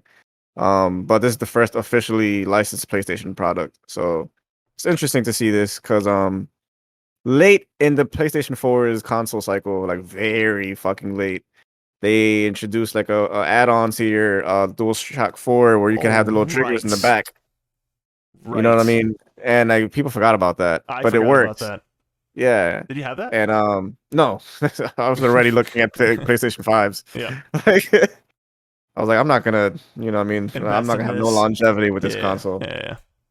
But that should have came years before. I don't know what they were thinking. But it's good to see them finally, you know, hop on this bandwagon for pro controllers. Mm-hmm. Yeah. Hopefully we get a better, longer battery life too. Come on. I'm not going to buy either the Elite controller or I just don't feel the need to. I mean, you know, I don't need to spend $150 on a controller. It just doesn't seem necessary to me. Are you not pro enough? No, no, I'm not. Sonic has a confirmed release date of I think it's more specific than just November 22. Let me see. Sonic Frontiers release date November 8th. November 8th, 2022. I'm in it. I'm not gonna say much. Let's move on. I'm just gonna say you're gonna see a video on that. That is 100% happening. Dead Island 2. The rumored Dead Island. This game has been in development hell and delay hell for as long as I can remember. I mean, whenever Dead Island 1 came out, like that's just as long as that's concerned. It got a release date. They've been talking about this game for like 8 years. I feel like we were in high school and they were talking about freaking Dead Island 2. February 2nd, 2023. February 3rd, 2023. Not actually set in an island. Feels like that's something we should have thought about when they called it Dead Island. And it actually, this is a stupid, I love how stupid this line is. Dead Island 2 takes place in an open world Los Angeles, San Francisco, dubbed LA, which is just stupid. I love it. It's just so dumb. I feel like we already got a Dead Island 2 from what was that parkour game? Dying Light 2. Dying Light. Just Dying Light in general. I feel like Dying Light is like almost feels like a sequel from it. It's literally the same studio. No way. Mm-hmm. I think it. Let me double check that, but I'm pretty fucking sure. Cause I'm already like, hold on, these games are very fucking similar. You know what I mean? Like, is anybody out here very craving? You know what I mean? I mean, I'm sure people are excited for it, but Come on, another zombie game. No, I'm sorry. I'm sorry. The Dead Island 2 team, it was published by the same publisher, if I'm not mistaken. Gotcha. But Which is it's even funnier. It's like, oh, we need more zombie games. Got to publish more. zombies, we'll always have room for a zombie game. So come on. We'll never get old. I mean, I'm talking shit, but if another Resident Evil gets announced, I'm in there. Like, I'm buying that remake. I'm buying that RE4 day one. It's happening. oh yeah. Oh yeah. New Callisto Protocol still looks good. New trailer announced. Not much to say. Still looks good. Yeah. Excited. We'll have much more to talk about in the future. Lies of P is a video game that got announced at Gamescom, and it's based on Pinocchio, and it looks like Holswell thinks it looks like Devil May Cry. I think it's aping a little bit of a Soulsborne, but he would know more than I would in that segment, to be honest. I'm not getting any Soulsborne vibes from that trailer. Go check out the trailer yourself, audience. Watch that trailer. Everyone go check out should the watch trailer. that trailer. Please come back to our YouTube and let us know if it does look indeed like a Soulsborne game. We should start a poll. We should start a poll here. We should start a poll. I just find it so disrespectful.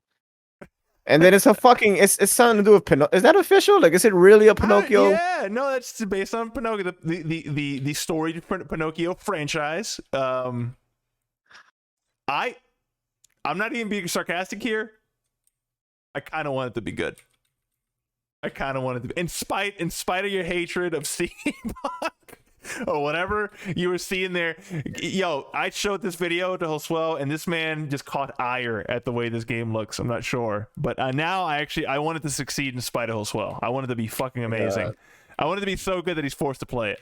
In fact, I want the quick look is going to be. You know what this game reminds me of? That fucking awful PlayStation. I want to say PlayStation 4 game. The Order exclusive. 1886. Yes, The Order. Right. Which, granted, that's not a terrible game, but it was like, I heard it was terrible. It was very short. The whole fucking game can be completed in like 6 hours or something. It just reminds me of that in the whole setting. It's like, do we really need something else? And then you throw Pinocchio into the picture. Like, who greenlit this? I love that.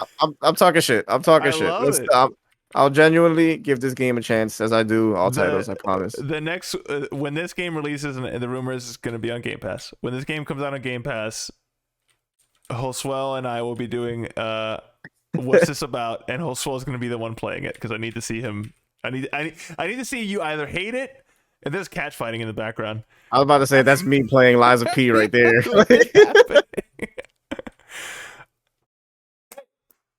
Stop it. I need to see you guys. Oh, they're still fighting. I need to see you hate this game in live format, or love this game and hate the fact that you love it because it looks like the way it looks in live format. I need both things. I'll win regardless. I'm in there. I'm down for that. So, Joswell, this is your idea. Yeah, you got to start this. All right. We're trying to find some standouts from Gamescom here, or at least game announcements around the sort. There was really not much here to go on, right? I mean, like, even if they did announce stuff, the announcements itself were so light. It's like, man. So real quick, just some stuff that I stood out from the bunch for me. Atlas Fallen, which is such a generic title. I hate that it has it because it looks so cool, but the title is like random name, random word. You know what I mean? Yeah. Bunch of guys. Exactly what you mean. Bunch of guys just sand surfing, maneuvering looks really cool. There seems to be like some I don't want to say time travel, but like time play mechanics. Like there was a broken bridge, and he kind of like made the bridge like restructure itself from the sand so that they can cross it. So I was like, that's kind of cool. Some enemies came by. The fighting looked fucking badass. You had a partner, so it kind of like throw clues at like a co-op. Really can't say much except for it just looked very fucking cool. Wish it had gameplay. You know what I mean? It's another thing. Oh, was it a CG boy? Yeah, of course it is, man. Man, we gotta stop with the CG boy stuff. Come on. But shout out to them for having a really cool trailer, nonetheless. My second one on the list was Goat Simulator 3. which I fully support this game. I don't know if you ever played Goat Simulator before. Goat I Simulator. played the first one on an iPad. That was not a good experience, but Did you play part 2? no. I was fucking with you. There is no part 2. This is the part 2. That's why. Oh, That's why what? I love it even more. They completely skipped Goat Simulator 2 and it's like, hey, fuck it, let's throw a 3 on there. God, they're so memey. This looks good though. I'm looking. Are you seeing the video? Yeah. The fucking you can do goddamn pretty much anything in this game. Like it was already so much wacky shit you could do in the first one. The sequel here has like, look at that. All Like right. what is even happening? All right. This It's, is. it's, it's goofy antics. This is what Saints Row really should have fucking grabbed the leaf from this game Yep. and This is turned the it into true something Saints that Row works. reboot right here. This is where the spirit of Saints Row really just traveled into this game. Yeah. He's doing fucking yoga. Watch this. He's gonna crash into this whole yoga practice. All right. There you go.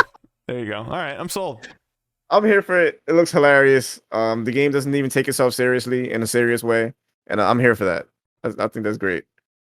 All right. I'm down. This looks like like this is what Sneak King should have always been. Right. This looks all right. This looks good. I won't lie. This looks fun. And I'm sure it's gonna sell. Yep. No. This looks pretty good. Next one. Hilarious. This one I don't believe it was an official gamescom announcement as far as like not on stage, but I think it was going more like behind the scenes. Okay. Have you heard about this one? I didn't even talk to you about this. Where Winds Meet. I have not. Very, very cool game. Looks like it's very inspired from Ghost of Tsushima. I don't know too much about this game either, except for it just looks really fucking cool. Oh, I did see this. I did yeah. see this. Is this so? No. Oh no. No. I remember writing this and going like, It's an open world RPG. This game looks like many of the games that look like they're developed in China but never come out here. You know what I mean? Yeah.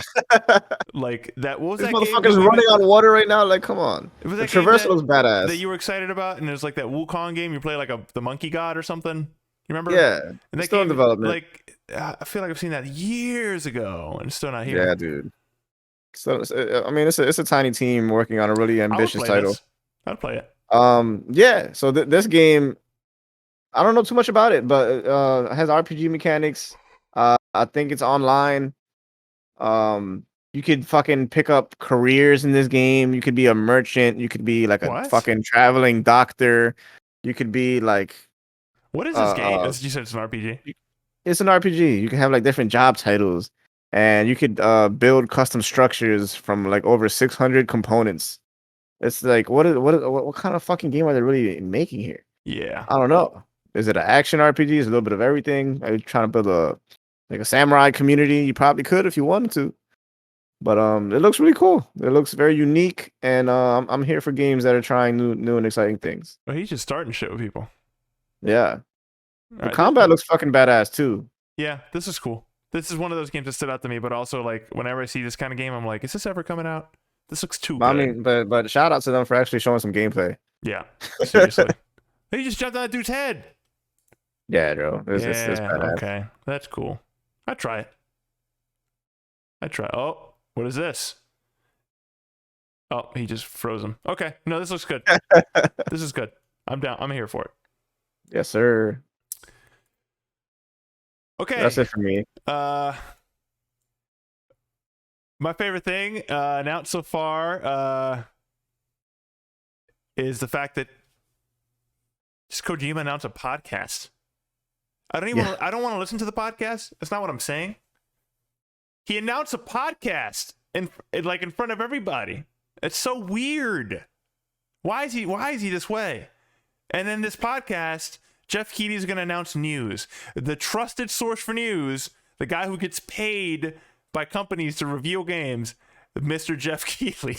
Like, it's like the most ridiculous. I mean, it's just an absurd moment. You know what I mean? I just saw that and I was like, I love how fucking weird this is. That's so weird. Nobody saw that coming. No. You think? Of course, like they always have to make an appearance every time Geoff Keighley does anything, right? Yeah. But it's just like, what? Yeah. Yeah.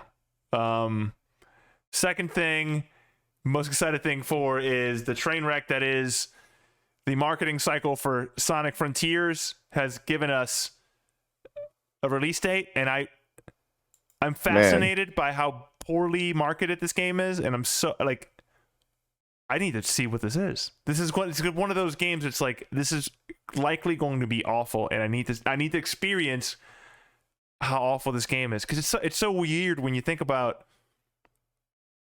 like this. Sonic as a character must make them shit tons of money, right? So you would think that like they would really put all of their fucking eggs in that basket and be like, we need to do right by the Sonic name, and like we need to make sure that whatever is behind Sonic. I think that they believe that this is the next step, the logical step forward for that franchise. For whatever reason, I haven't played it yet, so maybe it is. Who knows? But they need to just make a Sonic the movie the game. Make a Sonic the movie the game, and it'll go crazy. Yeah, I don't know. This game looks ridiculous, and I need to know. I just need to know. And then my third most excited thing is I love the Lies of P trailer. I thought it was I thought that was weird, and I'm not even necessarily excited about what I saw as far as the gameplay element's concerned. It's just one of those things where it's like, look at that. That's a Pinocchio game, and he has a metal arm. What the fuck is happening? I need to know. I need to know. If anything, you can say that game definitely doesn't look like other games. I feel like that game has an identity crisis. I feel like it's just borrowing elements from so many different genres and properties, and even movies. I was like, at the end when it got a little purgy, they had like weird masks, no words being spoken. That was weird. Like, what are you even going for here? And then they were like, "Get in here, liar!" And I'm like, "Yeah, that was weird. That was weird. Maybe it's a deep Pinocchio reference that we don't know about."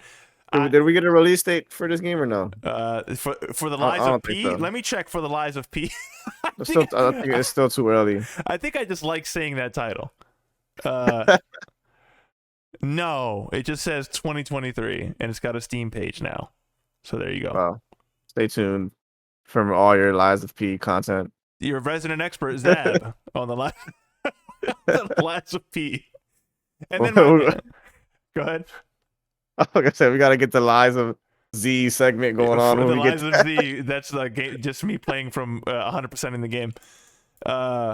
And then my fourth is it's just a Pokemon car. I know that was my number one, but I moved it down. The Pokemon car. Collaboration between the brands you love, Mini Cooper and Nintendo. So yeah, there you go. The Pokemon car, the concept car, of course. Yep. Probably never see the light of day, but very cool. In some ways, the Pokemon car exemplifies what I miss of the old days: weirdo bullshit marketing. Bring back the weirdo bullshit marketing. And then I added a segment here that I don't think Hosol didn't add anything to, but I'm just a spiteful human being. Zab's most hated Gamescom things, which if I pull up the list here, it's not that long. I'm not that spiteful. Can we please stop making Borderlands things? Number one. I'm not gonna expand on that. If you play this game and you think it's funny, you have horrible taste, and I'm done with you as a person. Number two, and I mean this with the utmost respect, because I know this man is a powerhouse. You cannot reckon with him. I need a little bit of less Geoff Keighley in these conferences. Just a little bit less. I don't got a problem with him. I just need a little bit less. I need a new dude to hop in. Maybe he doesn't need to be the face of E3 / Gamescom, whatever. Gamescom and Summer Games Fest and Winter Games Awards. The Game Awards. I don't need them all the time. I need them some of the time, but I don't maybe a segment. Maybe a Keighley segment. Yeah. Like, Keighley's here for 20 minutes, guys. Yeah. Not just stop it. Just stop. Yeah. We get it, man. I understand. You're a great friendship with Hideo Kojima. It's awesome. Just stay away from everything all the time. And then I just don't like. I don't even know what this game's about, really. I just hate this title. Stranded: Alien Dawn. Stop it. Okay. Stop it. Stop this. Rethink this. That's it. That's my segment. Alien Dawn. Stranded Alien Dawn is one of the worst titles. There was a lot of bad titles going on. Oh yeah. This announced. Jesus. Yeah. Why am I so bright? Let me unbrighten myself here. All right, Hillswell. Yes. I think we have a returning segment this time around. I think you know it. I believe you know what time it is. Uh-oh. Let me. Let's hop right into it. Oh, it's Sora News time, baby. Oh, yeah. Okay. Oswell and I have picked and not told each other what the posts are going to be. I guess you can guess them from the URL, but let's just get into it. Okay. All right. Oh, we're back in theme. Cat Pokemon appears in the Tokyo skyline with new 3D billboard animated sequence video. So we got Meow, Litten, and their fellow Pokemon felines appear on International Cat Day. I gotta say, Hillswell, after seeing this twice now, I feel like this should be pretty much everywhere. Like, I need this at the top of every building. I don't care if it's... Why are they like light years ahead of us in marketing? Look at this. Like, this is amazing. This looks crazy. I need what this. What the fuck? It looks coming out. Like, if we're gonna be in the dystopian cyberpunk universe that we're in, at least make it fun. This is right. Like, this is fun. Take my privacy, but also give me this. Don't just take my privacy and give me like bullshit. This is awesome. So that is fucking beautiful. This is sick. I need that in my living room somehow. This is sick. Look at these. Wow. It looks like it's coming. God damn it, Japan is so much better than us. Next segment. What else you got for us? We try Amazon Japan's lowest rated portable washing machine. Our latest foray into the world of low-rated products makes us want to throw in the towel. So, all right, so what we got here? The washing machine was the foldable portable type, usually reserved for washing smaller items like underwear or baby clothes. Let's see what we got. Also, would you ever use any of these style of contraptions? I mean, at this point, you're better off finding a natural water source and like just taking your clothes to the fucking local river or something. Find the nearest river. Look at the little charges. Like, if you manage to wade through the boggy mire, that is the product name. What's the product name? What's the product name? I need to find the product name. Is it a dryer too? Does it dry your clothes? No, it just washes it. Okay. Washing machine. That'll cost extra. How do you get it to spin by itself? Is it a USB? It looks like I see a little cable coming out of it. Yeah, they're like a phone charger. Jesus Christ. Putting it all together seems simple enough, though. Just lift up the bucket and push down the bottom. Okay, so it expands. The next step was to install the drainer filter. Okay. Oh my God! Go to the bottom. Go all the way to the bottom. Begins its creation. He puts the thing in. Like, you might as well wash it by hand at this point. Fills up the washing machine about ready to take up their spin and literally. Oh my God! Is this how fast it? Okay. All right, I'm getting impressed here. Then you put in like one pair of jeans and the whole thing gets destroyed. Oh, wait. Okay. Oh my God. Dude, it says it's going for $50. Look at it go though. Look at it go. Yeah. All right, we gotta buy one of these for our future studio, so we can wash. One tie. Will it ever compare to the glory of the sexy pillows? No, those are rare gem. Those are rare gem. Oh my God. Okay, look at all these ads. Jesus. Japanese scientists succeed at causing depression in monkeys using magnetic stimulation. I don't like the way he phrases this. Yeah, I mean, I think it's exactly what they're going for. That is what they wanted to do. It sounds so like so fucked up. Researchers hope results will benefit humanity. Online commenters are more concerned about the monkeys. I love this fucking website. The first scientist in the world to successfully induce depression in monkeys by manipulating their brain activities using magnetic stimulation. The pictures. First you make them sad, and then you make them happy right back again with just a couple magnets. This is dark. This one's dark. Japan is usually quick to celebrate domestic discoveries. All right. Okay. All right. So this made me sad. Thank you, Oswell. Yeah. This one made me a little sad boy. World's first takoyaki guitar, created in Japan, features a gas grill and octopus balls. And if I remember correctly, this is an actual functioning guitar that you could play music on. But it also makes food. Jesus. Not much to say here, other than Josua, would you play guitar on this? I don't even know how to play guitar, but I mean, fuck it. I would. Would I eat the octopus balls? That's another story. Look at them fucking carefully taking it off like a delicate item. Jesus. This is amazing. They're playing. Yep. They're just playing. And then imagine he's like just playing this guitar and this instrument, and she just serves it right after to the table. Like, I don't want to eat that shit. Your hands are all over it. I think the heat is produced by how good of a guitarist you are. Okay. All right. So that exists. Right. Let's move on.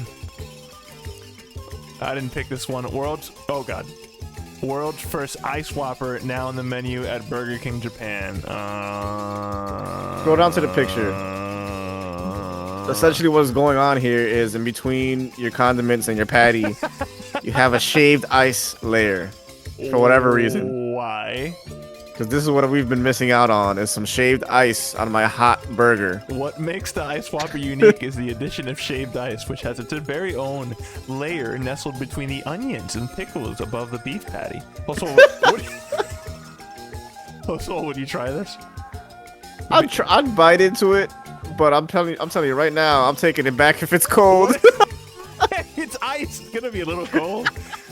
What if legitimately you bite into it and you're like, oh my god, the combination of hot burger plus cold ice shaving is actually delicious. Like, what if they found something here? They might have found something here. I'm not mad at it. If it's delicious, listen, I'll eat my words.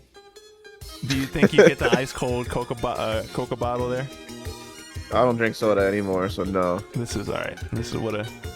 You're a fucking hero. Going at $7.51 for this meal. Not bad. Not bad. Actually, not bad. I wonder how the process goes. They got a little shaved ice thing in the corner. They do it by hand. Oh my god. Do they have a little machine that does it for you? Is it the same ice for the soda machine? I'm sorry, sir. I don't have enough ice in this burger. Please add more ice. I need more ice. What we got here? Oh, this one, casual dystopia. Robot. Good lord, I can't leave these ads. Robot security guards patrol Tokyo Metropolitan Government Building. This one's less absurd. Well, also, do you think this is absurd? Listen, man. Does this look absurd to you here? Does this look weird? Yes and no. Unfortunately, I'm already used to it. When I went to upstate New York 2 years ago, no, I lied, 3 years ago. There's some supermarket chains up there. I can't remember what the fuck it was called. But as I'm patrolling, just walking around, you know what I'm saying, doing my groceries. Right. This is a weird fucking robot that looked just like that. A little more clunkier, and it had two googly eyes.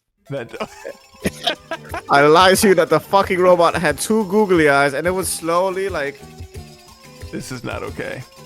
And it would just watch you. There was cameras all over the robot, and it's just a surveillance bot that somebody's controlling somewhere. Oh my god! Look at this is what it sees. Wild. I don't like this. I don't like this. Look at him. Look at him go. Okay, if I was controlling it, I would like it. What if he just runs over a cat and like it fucking gets stuck in his wheels and shit? It has a microphone. You can talk to people. I would own Danger, this. sir. I would own Protect this. and serve. Protect Hello? and serve. Please put more ice in my burger. Please. Okay. License and registration. That's weird. Oh my god. That's weird. Oh my god. Sorry. That's the part of Japan that gets scary. Image generating AI's picture. Image generating AI picture of Final Fantasy VII Cloud is so wrong yet so right. Simultaneously looks exactly and nothing like the Final Fantasy hero. Okay, so there's an AI that is creating, that's specifically made to create pictures of Cloud from Final Fantasy. And if we scroll down, it made this. Hey, yo. It's not a bad wallpaper. No. But does it make sense? No. And yes. No and yes.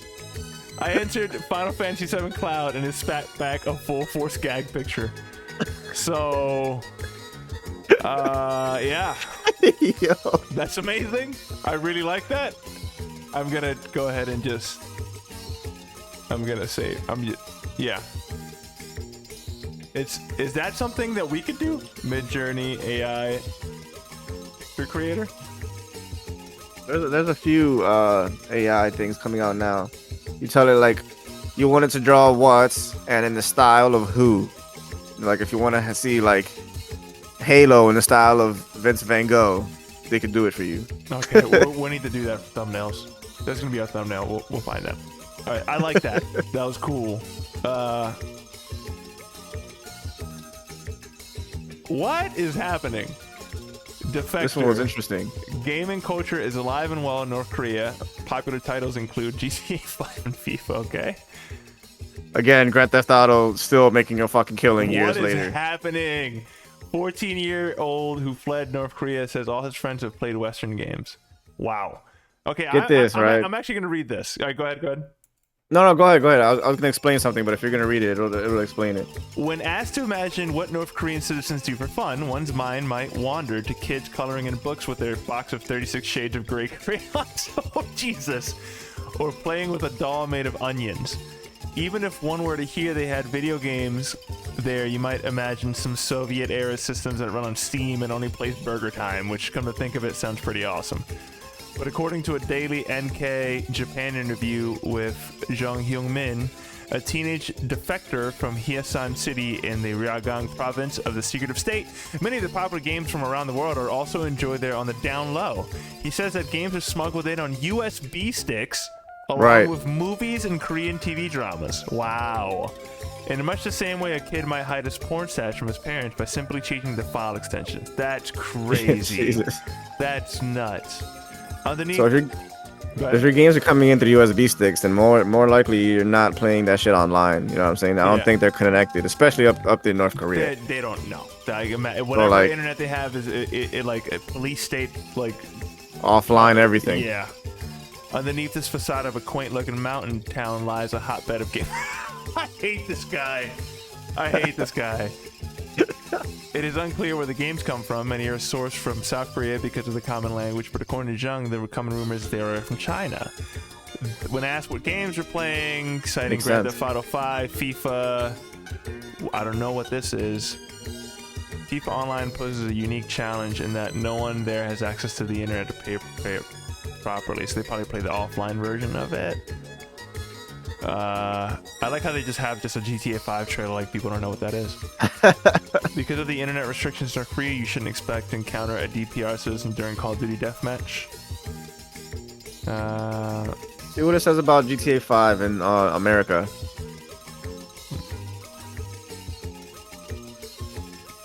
Wait, what do you mean? Is there? This says that more than likely the reason why they allow this stuff to happen, like for Grand Theft Auto, is to like kind of have some propaganda and make these people think that America is kind of like Grand Theft Auto 5, and that's why we don't go there because it's fucking crazy. That's ridiculous. Let's see. Maybe North Korea is allowing GTA because it depicts the USA as a lawless, violent, and corrupt society. Like, come on. Oh yeah. Well, that is actually very interesting. Right. This one's not. This one's still absurd, but like, it's legitimately interesting. And let's go to one last absurd one because I love this headline. Japanese soccer team fined 20 million yen because fans cheering violated COVID-19 guidelines. So I guess they got charged a lot of money because the fans got excited. And Were they I don't know. Were they too loud? I guess were there too many? They were so loud that I don't know. Hold on. For loud cheering during games. How is that a COVID thing? I don't know. What? Border infections. Okay, so they're going through a spike in infections, right? Of course. I mean, Japan has some of the strictest COVID laws in the entire world, especially travel. A group of about 60 fans gathered by the north vehicle gate and cheered for about 10 minutes while the team bus arrived. Oh, okay, so they were all together, like here, and they were like, yo, what are you doing? I guess you can't gather? Ugh. Yeah. No, I want to go to Japan, but not under... Yeah, no, I'll go to Japan when it chills out. Yeah, they definitely got to chill for that one. Yeah, it's crazy. That's crazy. People, I mean, it's a sports event. People are going to do what they're going to do. But for real. Anywho, that was Sorry News. One of my favorite segments of all time. Yeah. Just in general, Good of stuff. all time. Doesn't matter what show I'm watching. I fucking giving you the love real news. Sorry News, if you're listening to me, I am available for hire. Please. I'll write everything. Well, this has been a fantastic episode for. I had a lot of fun. Yeah. Good stuff. If you need to reach us, lazyjzshow@gmail.com. If you want to follow us on YouTube, hit that bell button, get notified when we release videos. You can also follow us at Instagram at LazyJZShow, Twitter at LazyJZShow, Twitch, even though we're not doing nothing there yet, but we will, at LazyJZShow. And I think that's it from us. Joswell, you have anything else you want to add? No. Follow us on our socials. Let us know if we're doing good. Comment. Hit us up on the emails, interwebs, and tune in for another one in 2 weeks. All right. Bye.